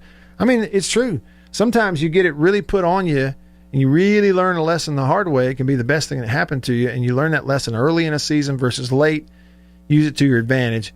You know, it's up to them whether or not that happens. Coffee Norman says, Matt, is it a need for stopping in the window for the state wide receivers against the zone and not just flashing through the window?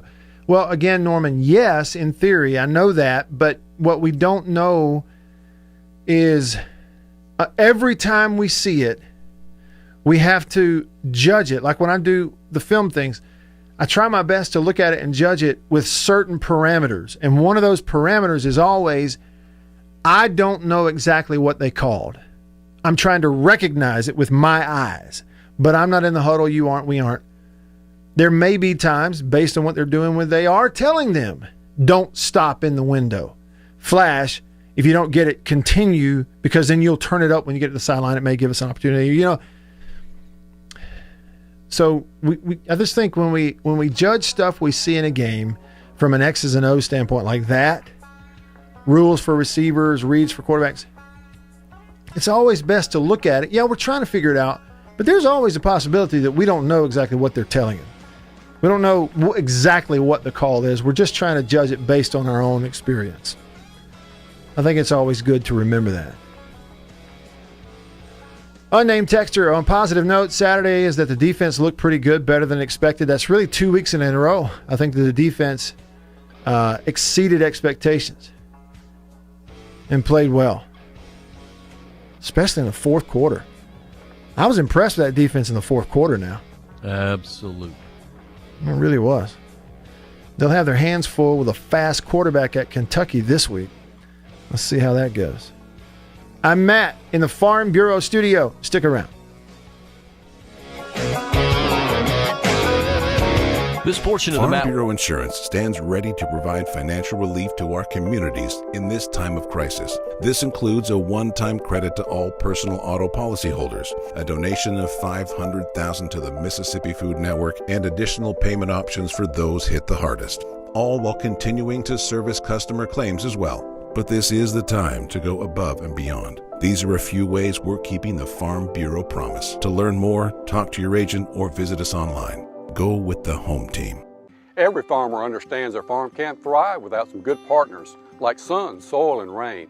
And farmers in North Mississippi also rely on another important partner, Mississippi Land Bank, because land and farm financing are Mississippi Land Bank's primary focus.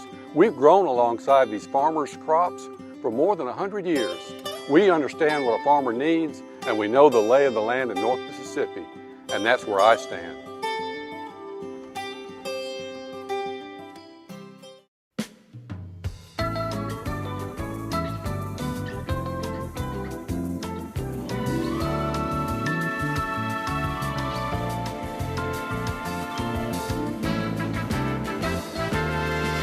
Bull. There's a lot of that out there in the wireless world. But C Spire believes that you deserve a plan that is what it actually says it is. Here's the real deal. The best plan for 1 or 2 lines. Unlimited talk and text with 10 gigabytes of high-speed data. And here's the real deal. $45 per line with autopay and paperless billing. Even without autopay, it's just $50. Now, how's that for the fine print? No bull. That's the real deal. Switch to C Spire today at cspire.com/real deal. C Spire, customer inspired.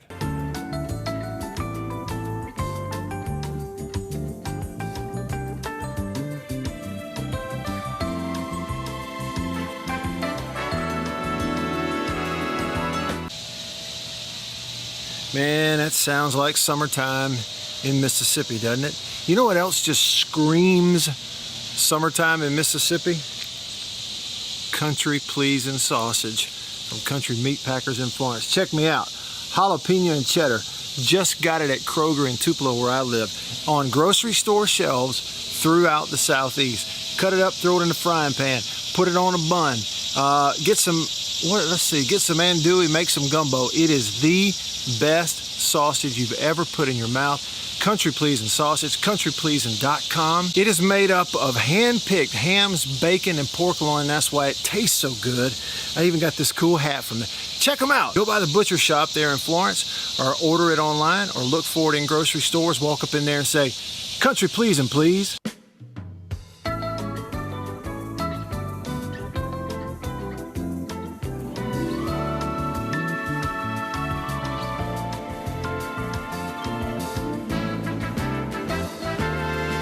A lot of people in the equipment world, things kind of go in trends, I guess, if you want to say it. So kind of the first big thing for 2020 that we look at when we start evaluating our business is going to be our turf equipment. That's kind of the first big push, because once everything, the water dries up and the grass starts growing, this is what everybody's looking to get.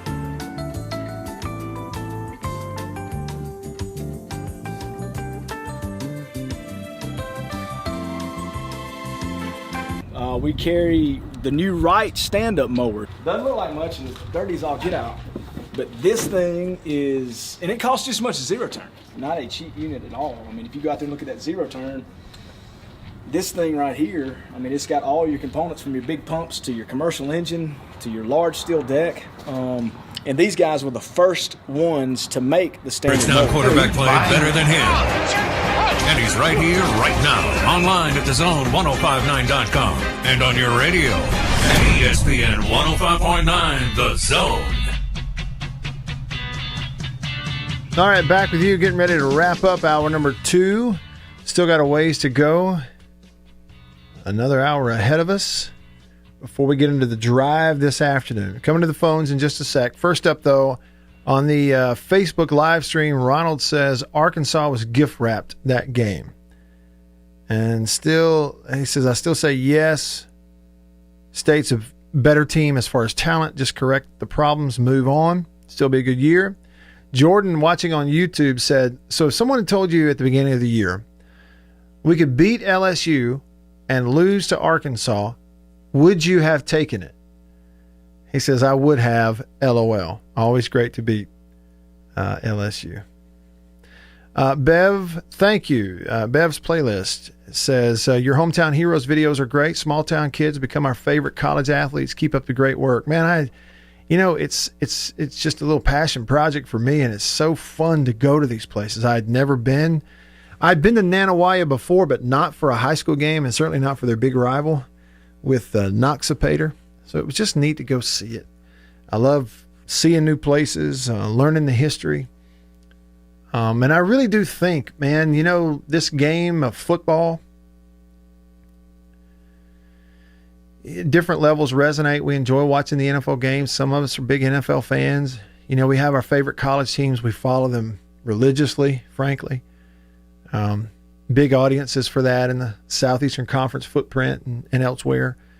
But there's just something about that small town, high school feel on a Friday. Communities that everybody drops what they're doing when they get off work on Friday. And, people from all different walks of life, backgrounds in that community. They drop what they're doing and get off work. The mayor, from the mayor to the utilities employee to the small business owner to the preacher. And they all drop what they're doing and they show up for the high school game on Friday night. And when the stands are full, they all stand around the fence and just lean over the fence and watch the game and talk to their buddy. And kids who, they spent all week together in a 4th grade class in here, seeing each other, talking to each other, learning, going to school. And guess what? They show up with their parents on Friday nights at the game and they all have their own little game of football going on out here. They don't have a real football. They wad up a piece of foil from off the hot dog they ate and they use that for a football.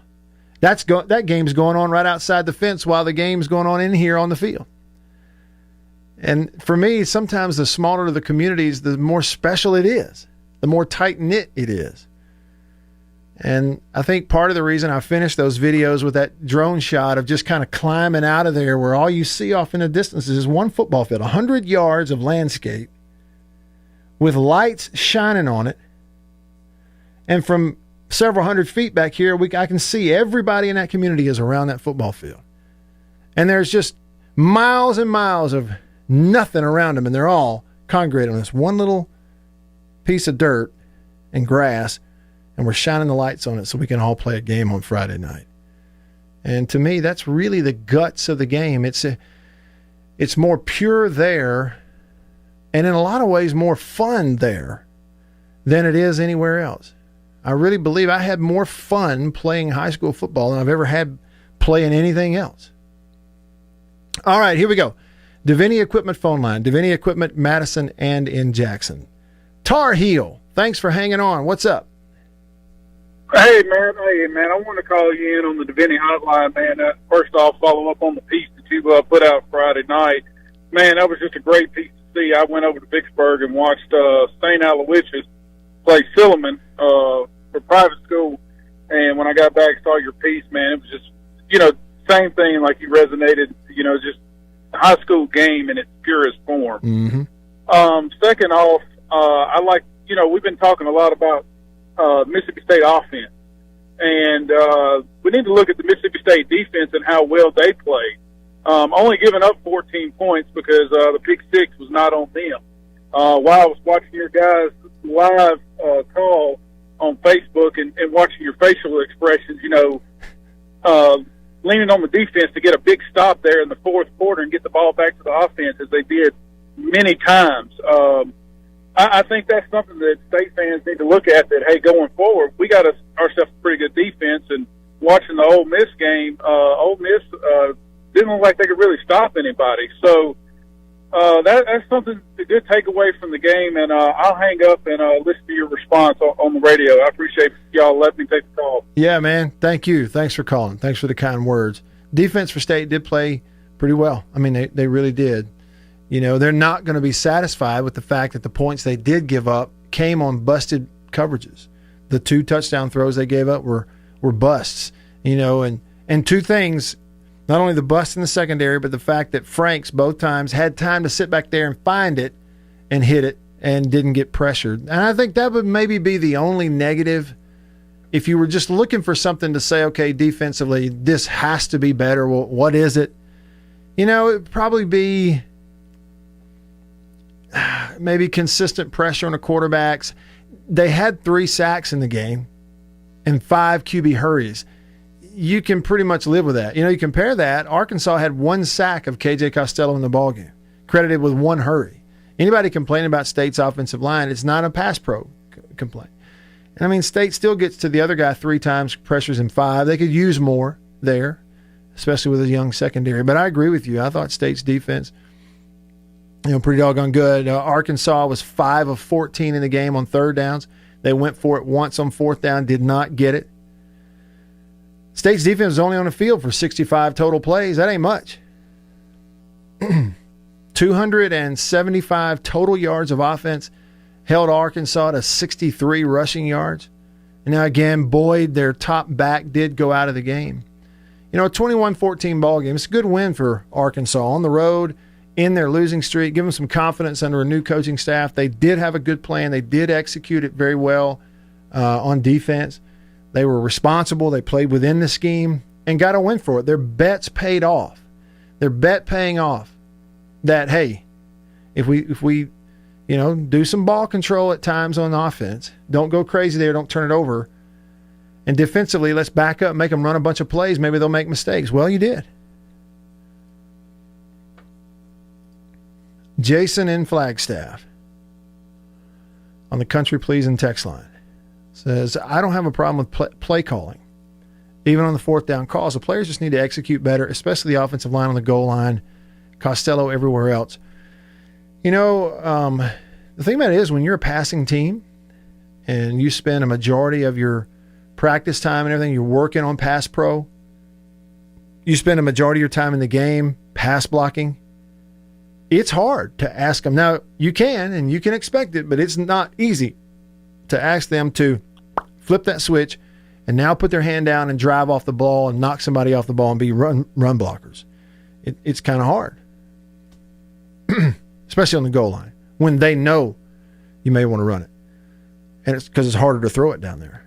Don in Madison said, my wife said it all leaving the stadium Saturday night. Even Jomo could have beaten Arkansas. Well, Don, the only thing about it is Moorhead faced Arkansas teams coached by Chad Morris, and those Arkansas teams were non-competitive. I mean, it was like, you're not going to see very many worse SEC teams than those last couple of Arkansas teams. They were that bad. This one's a lot better. Bulldog Barney says, Matt, I'll probably get smashed for saying this, but this is Bulldog football. We beat teams we are not supposed to. We lose to teams we shouldn't. So we have to take it 1 week at a time. We're not Clemson's, Bama's, Ohio State's, where we can, for the most part, know that we're going to win week to week.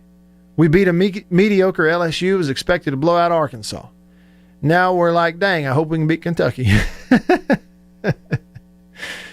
That's kind of life, isn't it? Tony Joe on YouTube says, sorry, Don, that's baloney, and I'm not talking country pleasing either. People have got a great sense of humor on Mondays. I like this.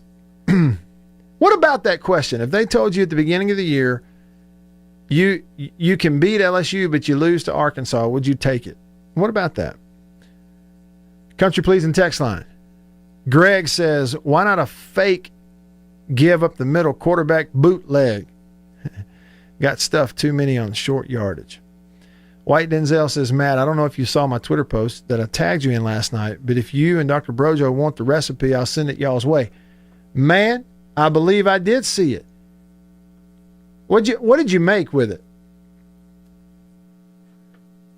I'll take the Denzel. I'll take the recipe with some country pleasing sausage in there. Was it gumbo? Is that what it was? Ready Teddy on the text line says, we all know Mike Tyson was better than Buster Douglas, just not that night. Same with State and Arkansas. I'm telling you. What about David and Goliath? You know, everybody always uses that. They say, well, so-and-so's David and Alabama's Goliath. Yeah, well, Goliath got beat. It only took once. They stuck his head on a pole. That's morbid, but that's what they do back then. David had a little something extra on his side. What was that? If you don't know the answer, read about it. Read all about it. Okay, Hour 3 is coming up. Man, today's flying by. We'll start Hour 3 off with Gator Mike. Mike, if you can hang on, and lots more on the text line. I'm Matt on Reaction Monday in the Farm Bureau studio. Stay with me. Farm Bureau Insurance stands ready to provide financial relief to our communities in this time of crisis. This includes a one-time credit to all personal auto policyholders, a donation of $500,000 to the Mississippi Food Network, and additional payment options for those hit the hardest, all while continuing to service customer claims as well. But this is the time to go above and beyond. These are a few ways we're keeping the Farm Bureau promise. To learn more, talk to your agent or visit us online. Go with the home team. Every farmer understands their farm can't thrive without some good partners like sun, soil, and rain. And farmers in North Mississippi also rely on another important partner, Mississippi Land Bank, because land and farm financing are Mississippi Land Bank's primary focus. We've grown alongside these farmers' crops for more than 100 years. We understand what a farmer needs, and we know the lay of the land in North Mississippi, and that's where I stand.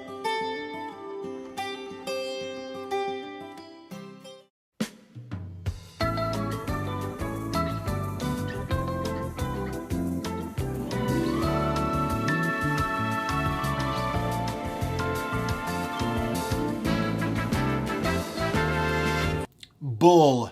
There's a lot of that out there in the wireless world. But C Spire believes that you deserve a plan that is what it actually says it is. Here's the real deal. the best plan for 1 or 2 lines. Unlimited talk and text with 10 gigabytes of high-speed data. And here's the real deal. $45 per line with auto pay and paperless billing. Even without auto pay, it's just $50. Now, how's that for the fine print? No bull. That's the real deal. Switch to C Spire today at cspire.com/real deal. C Spire, customer inspired.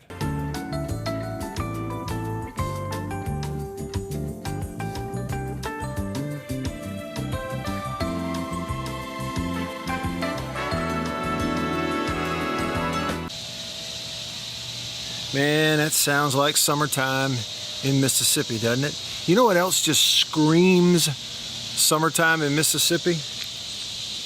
Country Pleasin' sausage from Country Meat Packers in Florence. Check me out. Jalapeno and cheddar. Just got it at Kroger in Tupelo where I live. On grocery store shelves throughout the Southeast. Cut it up, throw it in the frying pan, put it on a bun. Get some andouille, make some gumbo. It is the best sausage you've ever put in your mouth. Country Pleasin' sausage, countrypleasin.com. It is made up of hand-picked hams, bacon, and pork loin. That's why it tastes so good.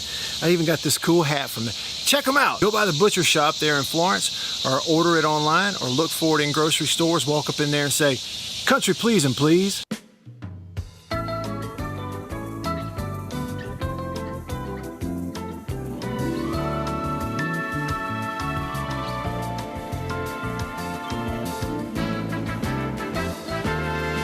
A lot of people in the equipment world, things kind of go in trends, I guess, if you want to say it. So kind of the first big thing for 2020 that we look at when we start evaluating our business is going to be our turf equipment. That's kind of the first big push, because once everything, the water dries up and the grass starts growing, this is what everybody's looking to get.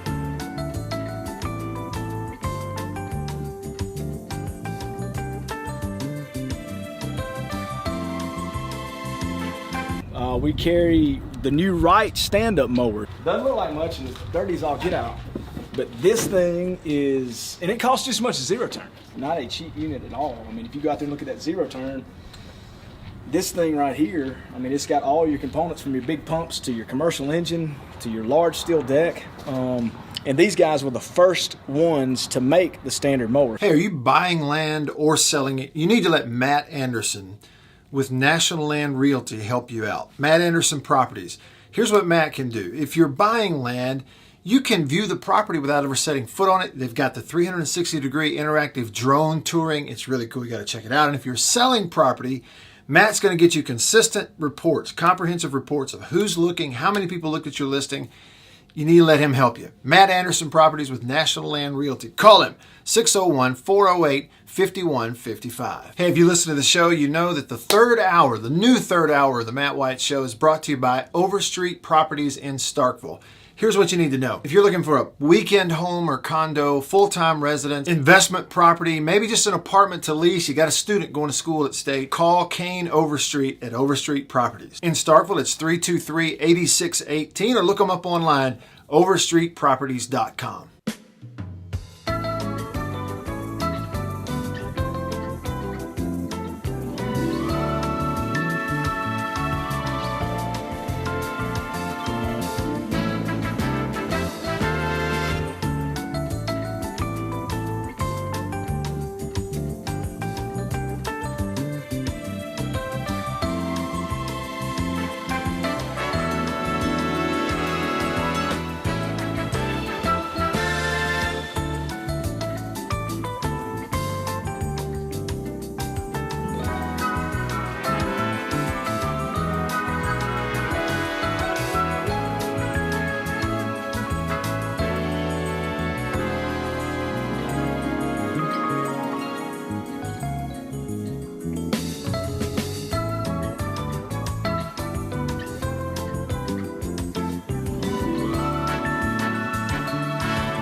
.com and on your radio on ESPN 105.9 The Zone.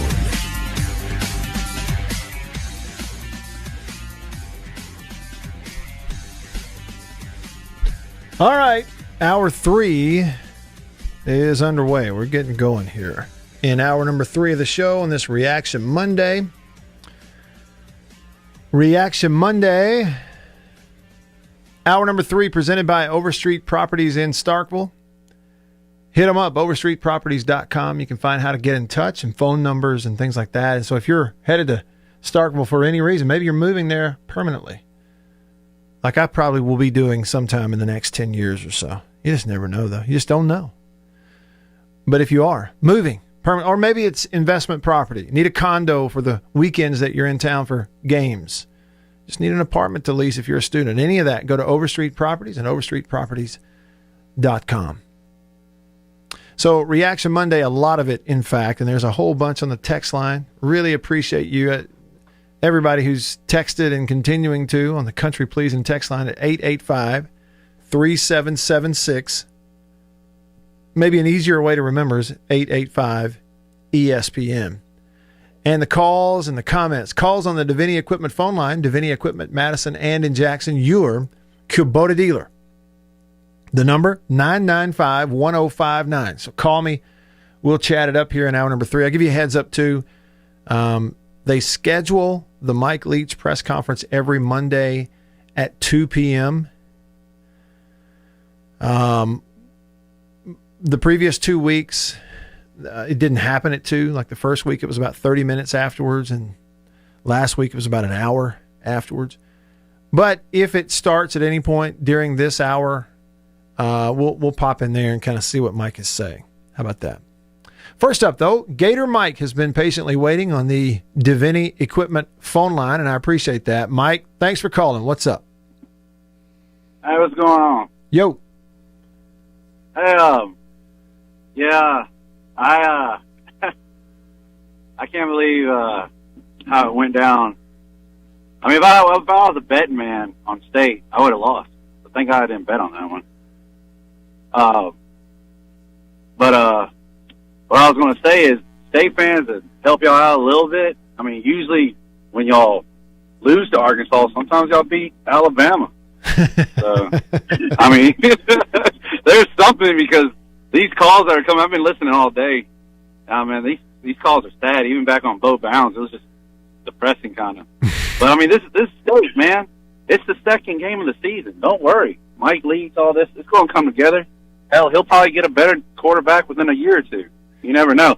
And remember, you still got these same drop wide receivers. They don't really know how to be wide receivers most of the time.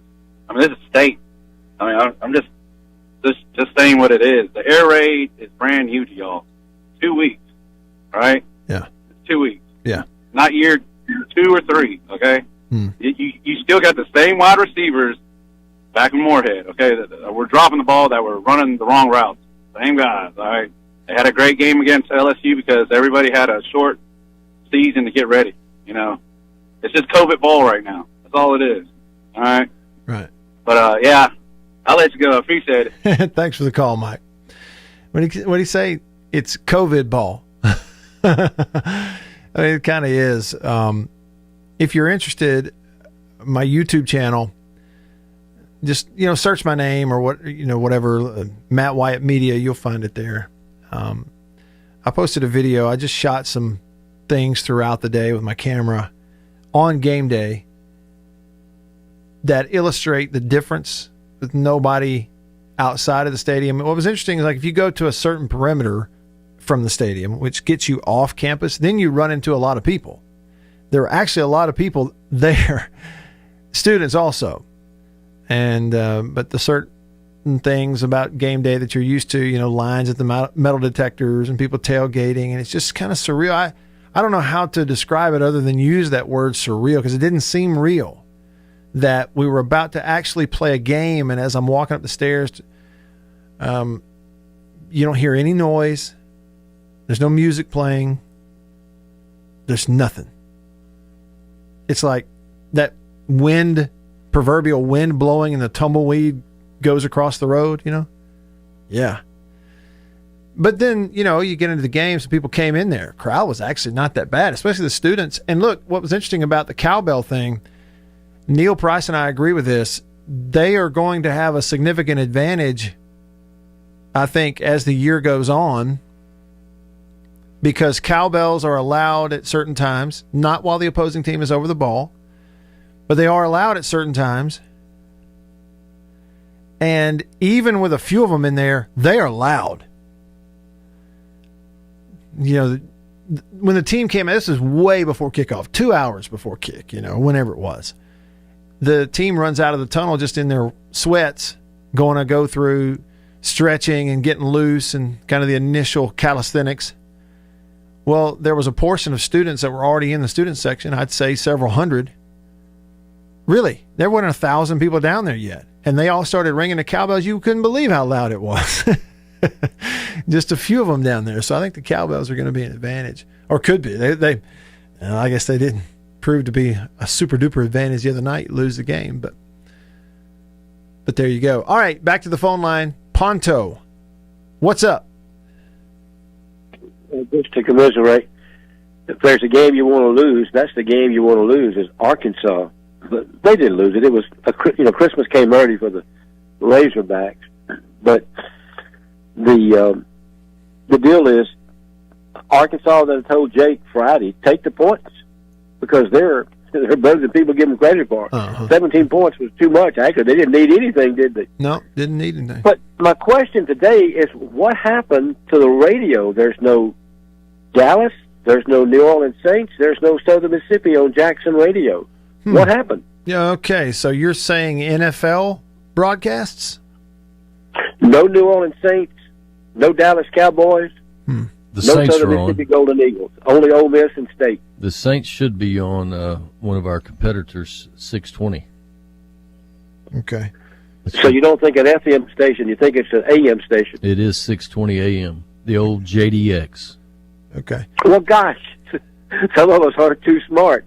There's just no FM broadcast. It's AM. Yeah, AM. And I didn't know AM was still around. I am a little surprised that there's not a radio affiliate carrying Southern Miss in the Jackson area. And that might be an AM thing also. But I want to say maybe 98.7 okay. possibly carries the Southern Miss games. I'm not completely sure. Okay. All right. I know your old station carries the Rebels. Yeah. Okay. I got you. But anyway, try 620 AM. Okay. Yep. Try that. See what happens. All right. God bless. Appreciate it, Ponto. Thibodeau on the Davini Equipment phone line. How are you? Thanks for calling. All right. Couple of things. One, country pleasing sausage. My dad and I found that at a Kroger in Clinton, Mississippi, sometime in the mid to late 90s, and never turned back. Amen. It's that good. We found it, saw the name, and said, "There's no way this is going to be bad." And then I saw where it was made, and I was like, "This is just right down the road." So, andouille and gumbo, jambalaya or red beans and rice, and then I do the original smoke 3 or 4 times a week in different things. But it's incredible. And the other thing, I completely agree with you about religious leaders talking football on Sundays. It aggravates the stew out of me, and it always has. Yeah. Lastly, I think we as Mississippi State fans are incredibly fortunate to have the duo of you and Neil doing radio. It's very, very good. It's extremely informative. Your takes are great because of your knowledge, but there's something about Neil I noticed early on. I used to listen to a radio show when I was on the way to squirrel hunt or deer hunt way back in the 90s and even before. It was called American Country Countdown, back when country music was actually good. It had a guy named Bob Kingsley that hosted it. Okay. Neil is good enough to do that kind of thing. In fact, Neil could sit in that little room at the Grand Ole Opry Hotel and call those. What was the guy's name? Bob so what? Unbelievably talented. Bob Kingsley? Kingsley, okay. Neil may actually be familiar with who that is. That's one of the things also that I've always been so impressed with Neil is not only his hunger to kind of learn the history of schools and places and everything as it relates to broadcasting, but his depth of knowledge of all that stuff. and especially country music too. I bet he knows what show and what person you're talking about even. But look, and I'm jumping in on you here, Thibodeau. I want you to continue, but yes, Neil is one of those who was born to do it, who God just gave him some ability somewhere in there that he didn't give everybody else. And I agree with you. I hope State fans can understand and appreciate what they have in Neil calling football and basketball. When you listen to him, you get everything you're supposed to get as a listener, which is stuff, okay, everything you can't get because you're not there. You get the emotion, you get the rise and the fall during the course of the game, you get the information accurately every time as it happens. If he tells you the ball's on the 20 and that it was a heck of a tackle, then you can rest assured it's on the 20 and it was a heck of a tackle. And he gets it to you in time. And he makes the rest of us that are on the broadcast, he makes us better too. So I agree with you. We're very, very fortunate to have him. Another thing I'd say about him is, and you do it as well as he does it, but if you listen to other broadcasts, whether it be even NFL to other colleges, you guys are extremely prepared. You rarely hear a slip-up or something, or a mistake as to maybe who's playing who, or, confusing Mississippi State with University of Mississippi, that kind of garbage. You're extremely prepared. You do your homework. But, look, Anthony Craven is a very good friend of mine. Him and I, we were taking classes together back in the day. Yeah. And we talk about you and Neil a lot because, he's a professional. And I used to think that I was going to be in radio one day, but it didn't turn out. But, I mean, it really, really is impressive to listen to you two guys. And, it's fun to hear both of you get excited, but then it's fun to also hear you settle down and just explain something. But as far as Neil and country music, that guy could give you the top 40, and it sounds like somebody out of Nashville doing it. Yeah, I totally agree. That's it. Just wanted to let you know that I appreciate you, and I hope you're having a good one. Hey, really appreciate that, Thibodeau. Thanks for the call and for including me. Yeah, I'm just proud to be a part of it. Neil's something else now. I'm telling you. You could take Neil Price right now and put him in the broadcast booth on the radio of a Major League Baseball team, of an NFL football team, and, you could sit him down behind the mic at Kentucky basketball, and he'd fit right in. He's that level. I mean, he really is. And so I appreciate the kind words on his behalf, but I totally agree with you, Thibodeau. Appreciate you saying that. American Country Countdown, Bob Kingsley. Yeah, it used to come on 102.9, which is Miss 103 here in Jackson. But, Roger could imitate that dude. Oh, could he? So he was familiar with him. Yeah. That's neat. I'm going to look it up. American Country Countdown. As he was talking about old stuff, I pulled this back up. The Leonard's Losers. I had an old segment. So before we're done today, hopefully I'll plug that in and we'll listen to that. Oh, yeah. That's good stuff. I used to love Leonard's Losers. Jason on the Country Pleasing text line. Costello looked like he was short-arming or aiming the ball too much. Yeah, there was, accuracy was off. I think there were some throws rushed because sometimes the ball came out late. The reason the ball comes out even a half second or a second late sometimes, it'll make you uncomfortable as a quarterback because in your head you got a clock that's always ticking and you know it's late. And when you know it's late, you rush and you try a little hard sometimes. And, it was just they were out of sync. There was, it was noticeable. On that side of the ball, wasn't it? Fred said Costello was trying to place the ball rather than throwing it. I miss a bunch of putts doing the same thing. Just relax and play. Steven is thinking about a new sponsorship. He says the Six Pack Speak Facebook feed. What do you think? I like that idea. Steven, hit me up. B-Dog2 says, do you think Costello's arm was fatigued from all the practice throws in 60 versus LSU? Also, what's up with Will Rogers being out? Yeah, I don't know if he's banged up or hurt or what it is, but I think he's going to be back this week. And assuming he's not out of shape or something like that, which I wouldn't think that he would be, I wouldn't be surprised at all to see Will get a little work. We'll see. We'll see how that does. No, I don't think there was any arm fatigue for Costello. One of the reasons you do all that throwing is so that when you get into the game week, you won't have arm fatigue. He's not Billy Chappell, is what you're saying. That's right. That's exactly right. Unnamed texter. If I asked you before the season, most Mississippi State fans would have predicted, at best, a 2-1 start. We'll have that opportunity, so I'm good. Concerned every SEC team will use the same strategy to beat us, but still feel good about the team. Yeah. Hey, they show you one thing that works against your scheme or your personnel. Others will definitely try it with different tweaks, and you have to figure out a way to beat it to get them out of it. I mean, that's why you work on that stuff.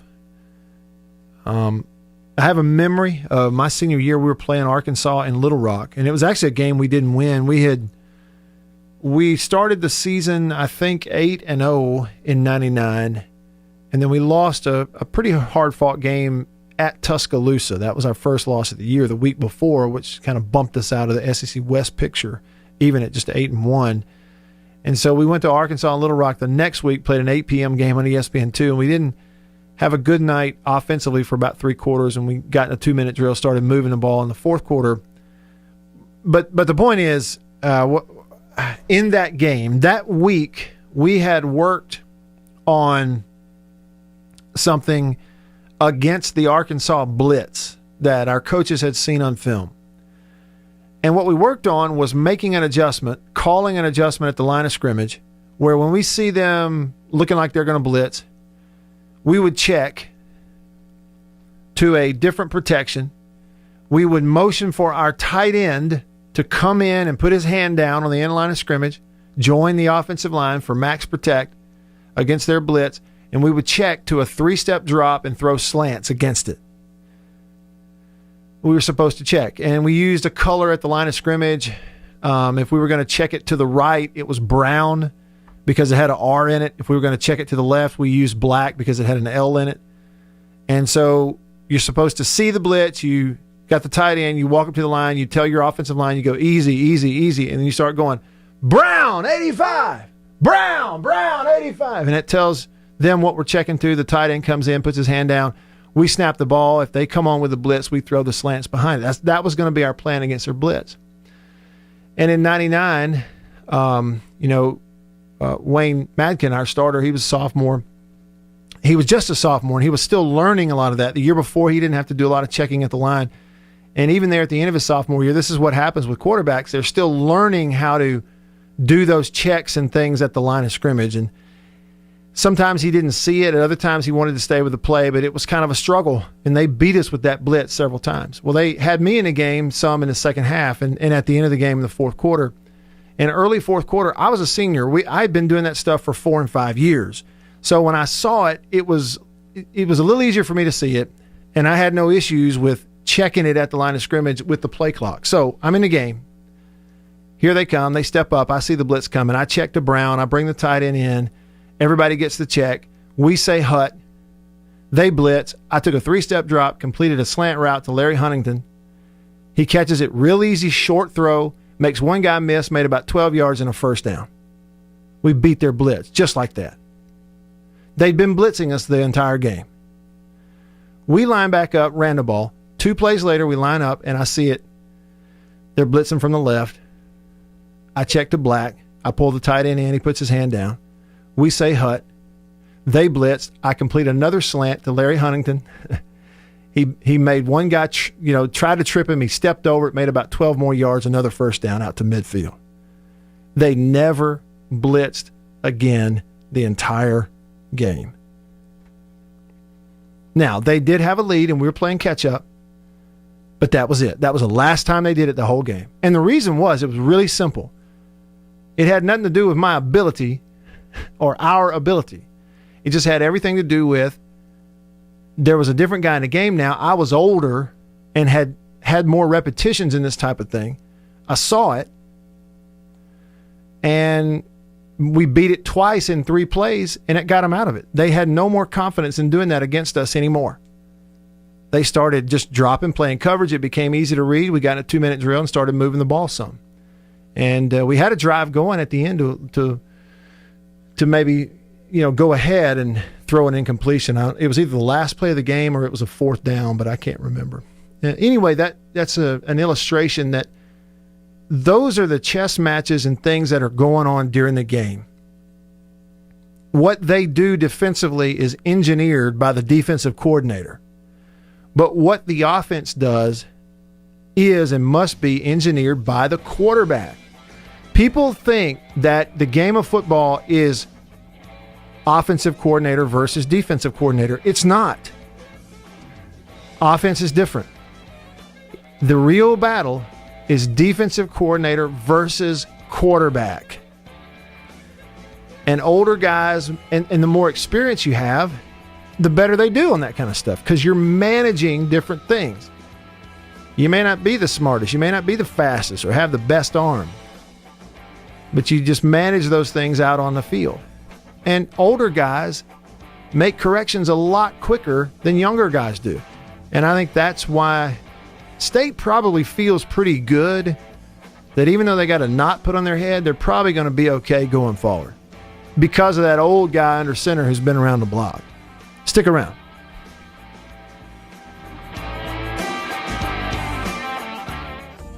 Until you come see it for yourself. Farm Bureau Insurance stands ready to provide financial relief to our communities in this time of crisis. This includes a one-time credit to all personal auto policyholders, a donation of $500,000 to the Mississippi Food Network, and additional payment options for those hit the hardest, all while continuing to service customer claims as well. But this is the time to go above and beyond. These are a few ways we're keeping the Farm Bureau promise. To learn more, talk to your agent or visit us online. Go with the home team.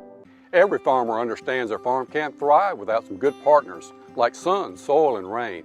And farmers in North Mississippi also rely on another important partner, Mississippi Land Bank, because land and farm financing are Mississippi Land Bank's primary focus. We've grown alongside these farmers' crops for more than 100 years. We understand what a farmer needs, and we know the lay of the land in North Mississippi, and that's where I stand.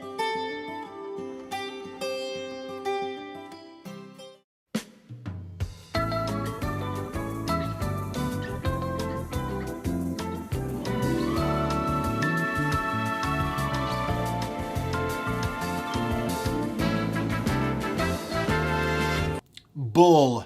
There's a lot of that out there in the wireless world. But C Spire believes that you deserve a plan that is what it actually says it is. Here's the real deal. The best plan for 1 or 2 lines. Unlimited talk and text with 10 gigabytes of high-speed data. And here's the real deal. $45 per line with autopay and paperless billing. Even without autopay, it's just $50. Now, how's that for the fine print? No bull. That's the real deal. Switch to C Spire today at cspire.com/real deal. C Spire, customer inspired.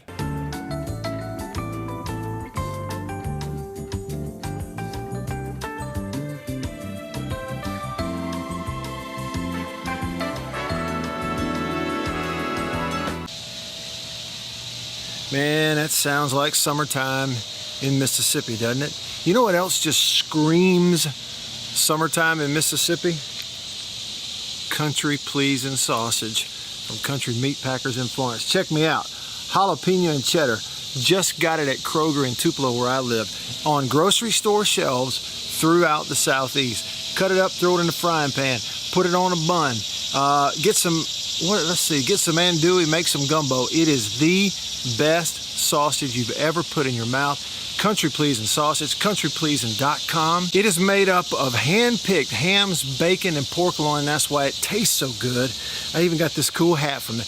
Check them out. Go by the butcher shop there in Florence, or order it online, or look for it in grocery stores. Walk up in there and say, Country Pleasing, please.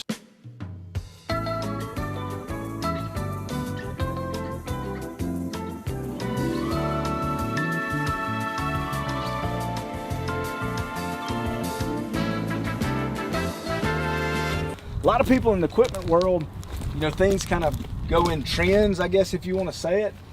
So kind of the first big thing for 2020 that we look at when we start evaluating our business is going to be our turf equipment. That's kind of the first big push, because once everything, the water dries up and the grass starts growing, this is what everybody's looking to get.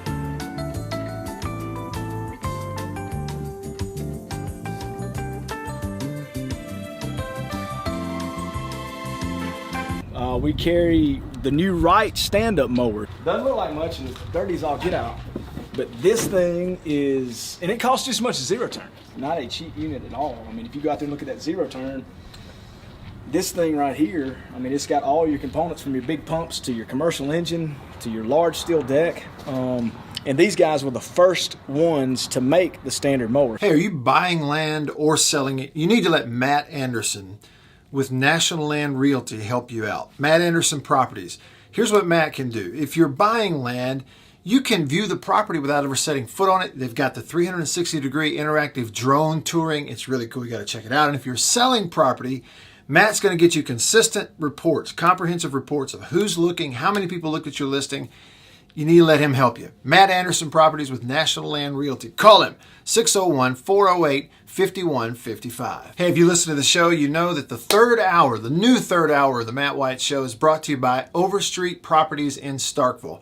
Here's what you need to know. If you're looking for a weekend home or condo, full-time residence, investment property, maybe just an apartment to lease, you got a student going to school at State, call Kane Overstreet at Overstreet Properties. In Starkville, it's 323-8618, or look them up online, overstreetproperties.com.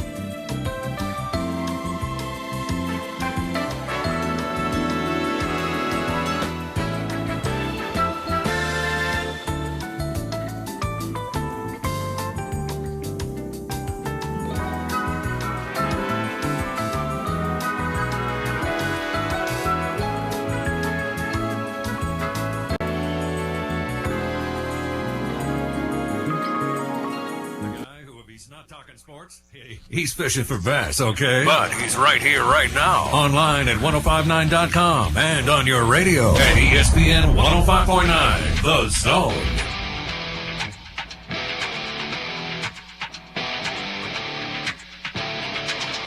Back with you. Monday reaction show here today. All day long. Got about a half hour left with you here. And then JB, the proverbial bus driver, is going to get this thing pulled right up into the driveway, right up to the front door of the drive, with Jake Wimberly and Beeve coming up at 3 o'clock here on 105.9 The Zone. Appreciate y'all tuning in. Call me, text me, tweet me, comment on the live stream. We're still rolling, going. Rapman0921 watching on YouTube says, countdown to disappointment. 3 interceptions, 2 busted coverages, 1 bad intentional grounding call, and 0 Kylan Hill. I tell you, when you put it that way, that is certainly a formula for getting beat. You know, somebody asked that question earlier. They said, if I told you at the beginning of the year you could beat LSU, lose to Arkansas, would you take it? Most people would actually take that. Well, if I told you before last week, against Arkansas, you're going to have 3 interceptions, 2 busted coverages, 1 bad intentional grounding call, and no Kylan Hill. What do you think is going to happen? Most everybody go, ooh, that closes the gap right there, doesn't it? Yeah, I think we'd lose by 7.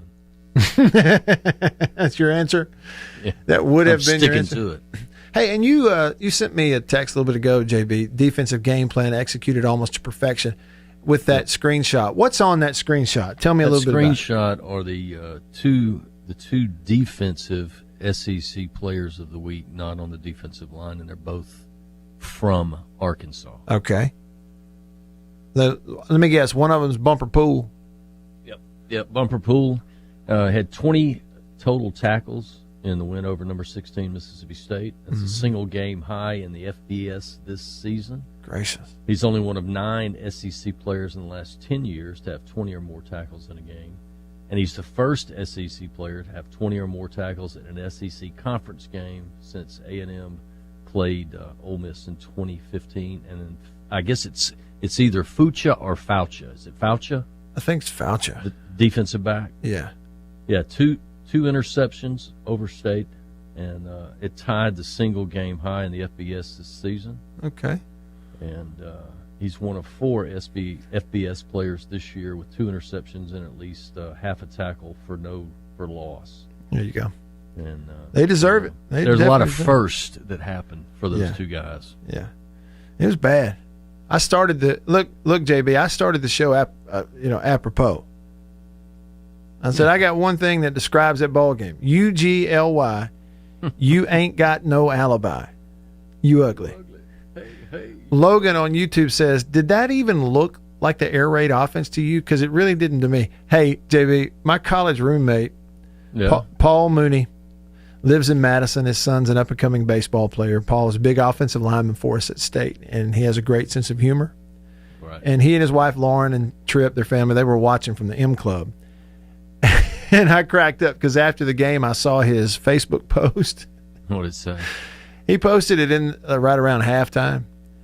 And his Facebook post said, air raid offense in the first half. And then underneath it was a video of a kid who had a model airplane trying to fly it. Yeah. And he throws the airplane and it just immediately crashes into the ground and busts into about 15 pieces. That's what Paul put on Facebook. That's kind of what it didn't. There wasn't a whole lot of air in it. No. All right. Not a whole lot of raid either. No. Unless we're talking about bug spray. Yeah, that's it. Raid. Yeah. You remember that? Raid! Hog Jowl on the Country Pleasing text line says, Hometown Heroes is great feel-good stories. Appreciate that, Hog Jowl. Y'all check it out on Facebook, facebook.com/Radio Wyatt. Got them on YouTube also. A couple of them are on Instagram over there, so you can check those out.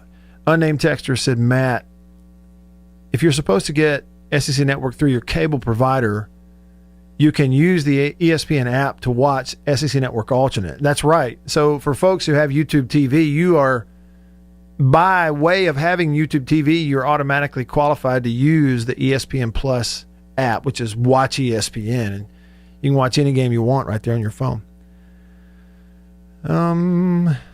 Let's see. Somebody agrees with JB. He says, I still have my 8 Plus also, talking about his phone. He says, don't feel bad. Mine's still going strong after 3.5 years. Mine is too. I only dropped it once, but it only cracked the backside of it. The screen's fine. And he agrees with JB on the Hometown Heroes. Appreciate the kind words, Broski. Thank you. Rebel Ghost Rider on the Country Pleasing text line says, for sale, like new bandwagon, location Starkville. Call Mike Leach. Hey, look. You know the first thing I thought about when I saw that text? What? The family truckster. The family truckster. And can you see Leach driving the family truckster? Yeah, I can. Yeah, I can see Leach. Like one coach I had in high school, I can see Leach driving around this old Jeep, this old Army Jeep that has no top. There ain't no top to put on it. And whether it's raining or not. And the gear shift, the knob is missing on top of the gear shift, so this coach of mine drilled a hole in a baseball and stuck it down on there. That was his gear shift on his Jeep. I could see Mike driving one of those. Absolutely. Look, I'll say this. It's marketing, okay, fine, whatever. There was part of me that after that game I thought to myself, hey, look, next time you have a good ball game, let's don't set our coach up on a bandwagon, a literal bandwagon, and put it all over social media, okay? Come on, join the bandwagon. But in 2020, all that stuff's fine. It's just marketing, and we all get it. Okay? As Coach Stansberry would say, it is what it is. Mark texted me, he said, just beat LSU, Auburn, and Alabama, and that's good enough for the whole year. Nobody cares about the rest of it. Yeah? If it were that easy. I don't know. Auburn's got to figure out how to score. But Georgia's defense is just so good. We hadn't mentioned that at all, but that game was, that was so... You talk about State's loss being ugly. Theirs was much worse. Theirs was worse. I got you. Yeah. Hey, Did look. you watch any of that? I didn't, but I'm watching now. Mike Leach is at the podium. Let's see what he's saying, JB. Here we go. Here we go. Mike, just quickly, any update on either Kylan or Will Rogers? Are you expecting to have them this week? I think they'll both be available, yeah. Follow up. Obviously, you guys saw a lot more zone coverage this week than against LSU. Is that something you're kind of anticipating at least this week against Kentucky or maybe down the stretch? Or is that, just kind of 1 week in and, not quite clear what you'll see from Kentucky yet? Well, we've always anticipated. I mean, we've over the years we've seen a lot more zone than we have man. But obviously we need to be more precise. One, where we align, and two, where we sit. I didn't see that so much as some magic, to the game. I mean, our execution was the difference. They executed, we didn't. But, that's not some special thing, and it's not something that was newly invented either, I mean, you got to go out there and execute, I think that, they did, we didn't. And we had a lot of chances that game, too. And so, we just have to get better. We have to be a steady, consistent team. We can't rest on any level of perceived success. And we have to be... We have to be the same team every snap, and I didn't think we were. You're listening live. This is a live look-in at the press conference today with Mike Leach. And we'll come right back and jump in. You get to hear the questions and the answers. I'll check out what we hear over the next couple of minutes, but if you'll stay tuned in right here to the show, we'll get the back end of Mike Leach's press conference that's going on live right now in Starkville. That's coming up. And then we'll get you sent off to the drive at 3 here on 105.9. I still have time for your texts. Rhett, Denzel, Patrick, Bama fan, Jason. I'll get to them. Y'all stick around.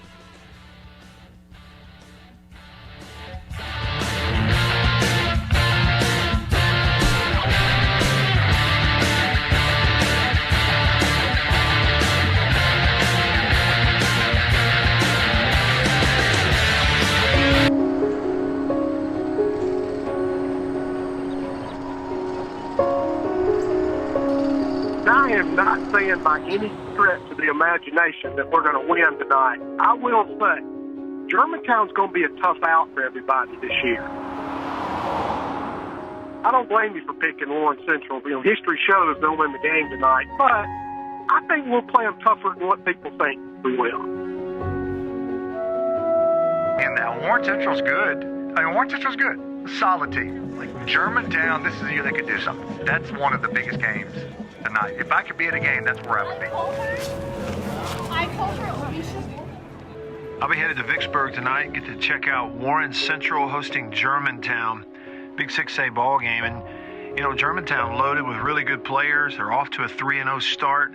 Warren Central, 3-0. It's a huge matchup. I can't wait to see that one tonight. Cause I think we're going goalpost to goalpost, sideline to sideline. Goalpost to goalpost, sideline to sideline.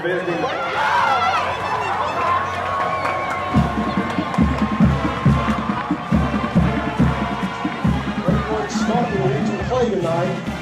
Now Nick Barnes, I think, is going to check into the game alongside Branson Robinson. Harmer in shotgun formation. He's going to go to Nick. Nick gets a hold, and he breaks it to the 30. Up to the 29-yard line. I'm looking for a big game for Nick tonight. Thompson again, first and goal. Up and over. Is he in? Side judge running in. Touchdown, Vikings. There's the call.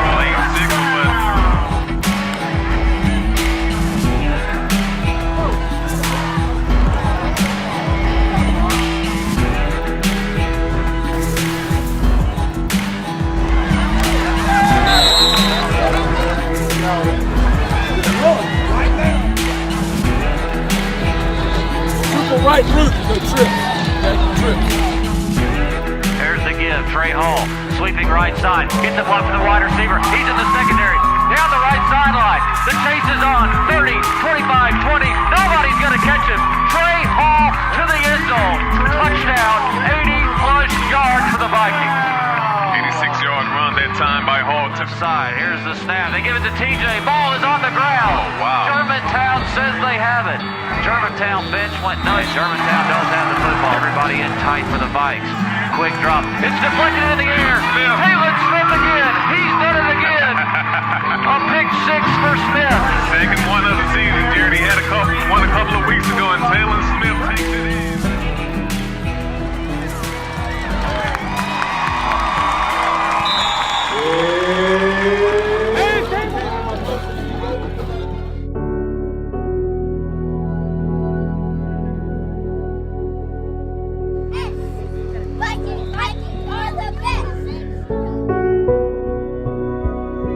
Fires over the middle behind his receiver. Incomplete. That's it. 1-0 in district. The Vikings win 23-10 over the Germantown Mavericks. Great job by the Vikings tonight. You saw the halftime adjustments by Coach Josh Morgan and his team. It's huge for right now. It's huge for down the road, guys. You set yourself up very nicely. Now, what we have got to focus on is we're going to enjoy this son of a gun. You hear me? We're going to enjoy it, guys. We're going to relish it. And we're coming back, and we're getting ready to get really better. outscored Germantown as they came out. Great defensive plays from Taylor Smith and Tevin Bell, and a wonderful job to close out this game for the Big Red.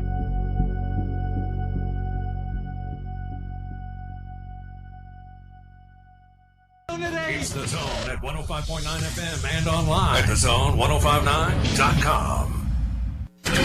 At this time, we are proudly required to present More of the Matt Wyatt Show. We have another totally awesome episode for you today. And it's streaming right now online at thezone1059.com and on your radio on ESPN 105.9. The Zone.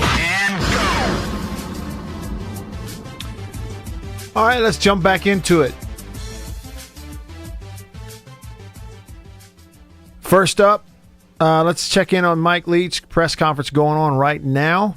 He's taking questions. Let's see where they are, and then we'll come to the phone. Care of itself, because it's going to take care of itself in the best fashion possible. If you're focused in one play at a time and what you're immediately doing, rather than allowing distractions to put you on a roller coaster. So, every team's fighting that, but. We are, and it was apparent last game. Joel? Couple things real quick. Mike, first off, just what have you seen out of Kentucky so far, your impressions of them, and what you guys will have to look out for on Saturday?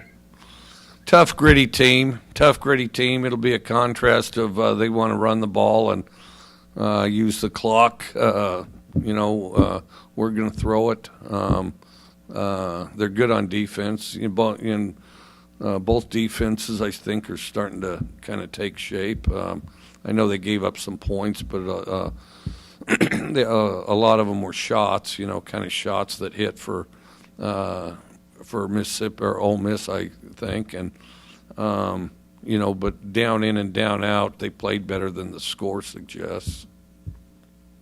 So you're returning to Kentucky, where, of course, you were once an assistant. Have you been back to Kentucky as a head coach? And I guess just what's kind of the feelings like returning to Kentucky?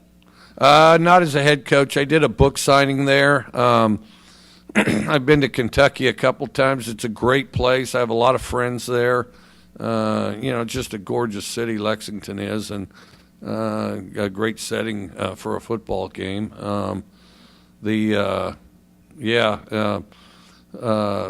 Now I'm looking forward to going back to Kentucky. It's in football. It's you get asked the memory lane question quite a bit. Not a lot of time to walk down memory lane, but it'll be good to see Lexington again. We'll go to Trey. Hey, Mike. What's probably the best plan of attack when a team is dropping 8 back constantly? Yeah, just be patient. Put it in place. Stretch the field, but you have to do it aggressively. The guys away from the ball have to push and stretch the field also. I mean, and then, of course, run the ball, be more consistently strong up front as far as moving the pile, that type of thing, Consistency, I think, would be the best way to put it. I mean, but, you got to understand, we're out of business decades ago if drop eight's some secret deal. So do you think that you may be seeing that a lot more considering what what's on film now? Yeah, we sure might. All those years we played Oregon. I mean, we got them 4 times. Should have got them 6. That was their thing. Was drop 8. They did a lot of drop 8. All right, that's listening into the Mike Leach press conference live there. He's getting a lot of questions about the coverage, and and there's truth in that. He's telling you, look, if the dropping 8 guys in coverage was the secret, we'd have been out of business about a decade ago. So, yeah, I go back to it. I'm not trying to laugh it off because that defensive effort and plan of Arkansas gave them fits, but it gave them fits more so because of the way State didn't react to it as much as what they were doing. That's just the truth of it. All right, Davini Equipment phone line. Adam, patient enough to hang on for a little bit. Appreciate the call. Adam, what's up? Hey, Matt, I think it's fair to say that we beat ourselves last week. Yeah, somebody a minute ago sent this on YouTube, Adam, and I thought, it pretty much summed it up. They said it was 3 interceptions. A bad call on a grounding, 2 fumbles, and here it is: 3 interceptions, 2 busted coverage, a bad grounding call, and 0 Kylan Hill. That's pretty much a recipe for disaster right there. Yeah, but our defense gave us every opportunity to be in that game. No doubt. Every opportunity to win it. Dude, man, honestly, we should have won that game. Honestly, that should have been a 35-10 game. Because if you take away the pick 6, and on the 10-15, and you turn it over on 4th down, we should have destroyed them guys, man. We beat ourselves, and I hope we get this fixed by next week. Appreciate the call, Adam. Thank you.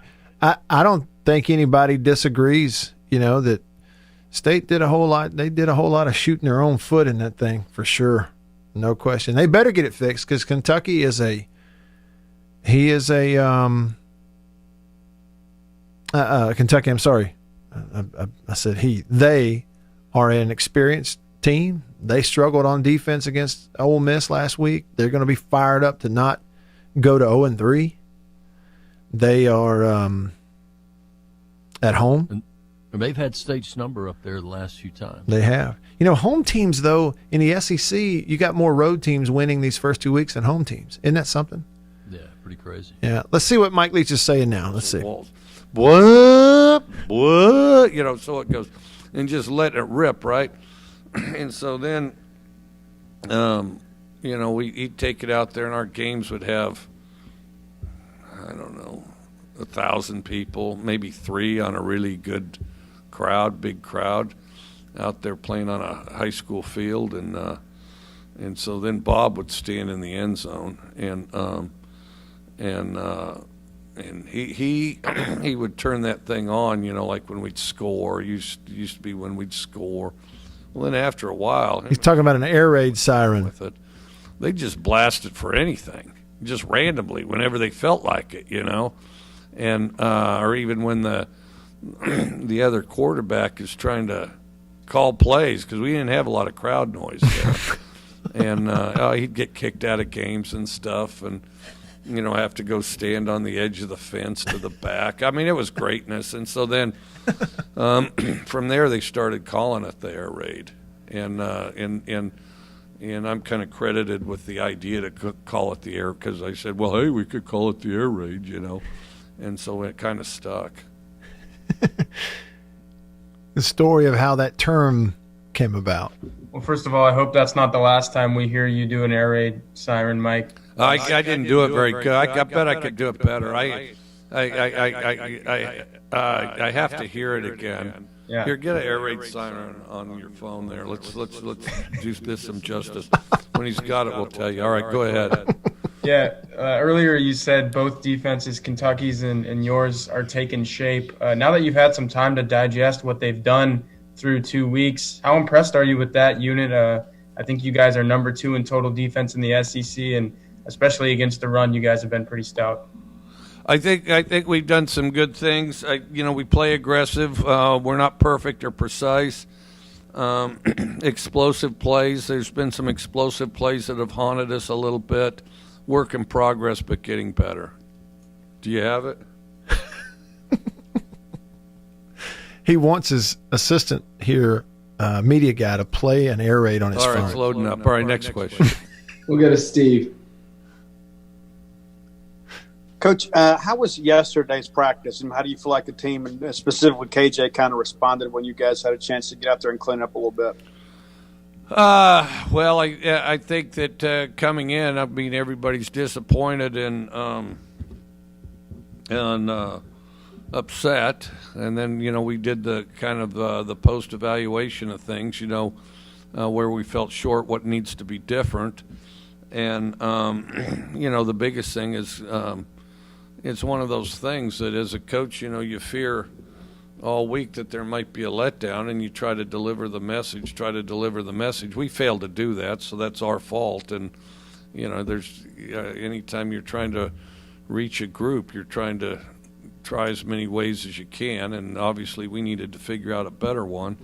But as far as the lift and the practice, it was very enthusiastic, and guys ran around. I think, because I do think we have a group that is quite committed, but we have a lot of guys that haven't played a great deal, a bunch of people that haven't really played. So, it's not just how hard you have to work to prepare all week to win a game. It's also, the timing and situationally when to really let it. Is that you, JB? Yeah, I hope. I mean, it looked like we were yesterday. We'll see how it goes. All right, let's see if he's got the siren now. Come on. Mike, you mentioned KJ, and obviously he's a guy that's played a lot of snaps and can rebound from an interception here or there. But at least in practice and I think we're out of time. All right, so we'll get it tomorrow. If I promise you, if on the press conference they come back, play the air raid siren sound for Mike, and then he does an impression of that again, I promise you I'll bring you that audio on tomorrow's show. How about that? Yeah, I'm going to hold you to that, pal. Caleb was watching the show here on Periscope. He said that Mike Leach air raid siren impression is the greatest thing ever. It is great. It absolutely is going to have to be a sound clip on this show going forward. So I'll make sure I get that. All right. Enjoy the Monday reaction show, JB. We were Good full. Stuff, pal. Thank you. We were full to the gills. Up next, Jake's Takes. Tell him I said that. I want credit. I'll do it. Jake's Takes on the Drive with Jake and Beeve on 105.9 The Zone. See y'all tomorrow, same time, same place in the Farm Bureau studio. Farm Bureau, go with the home team.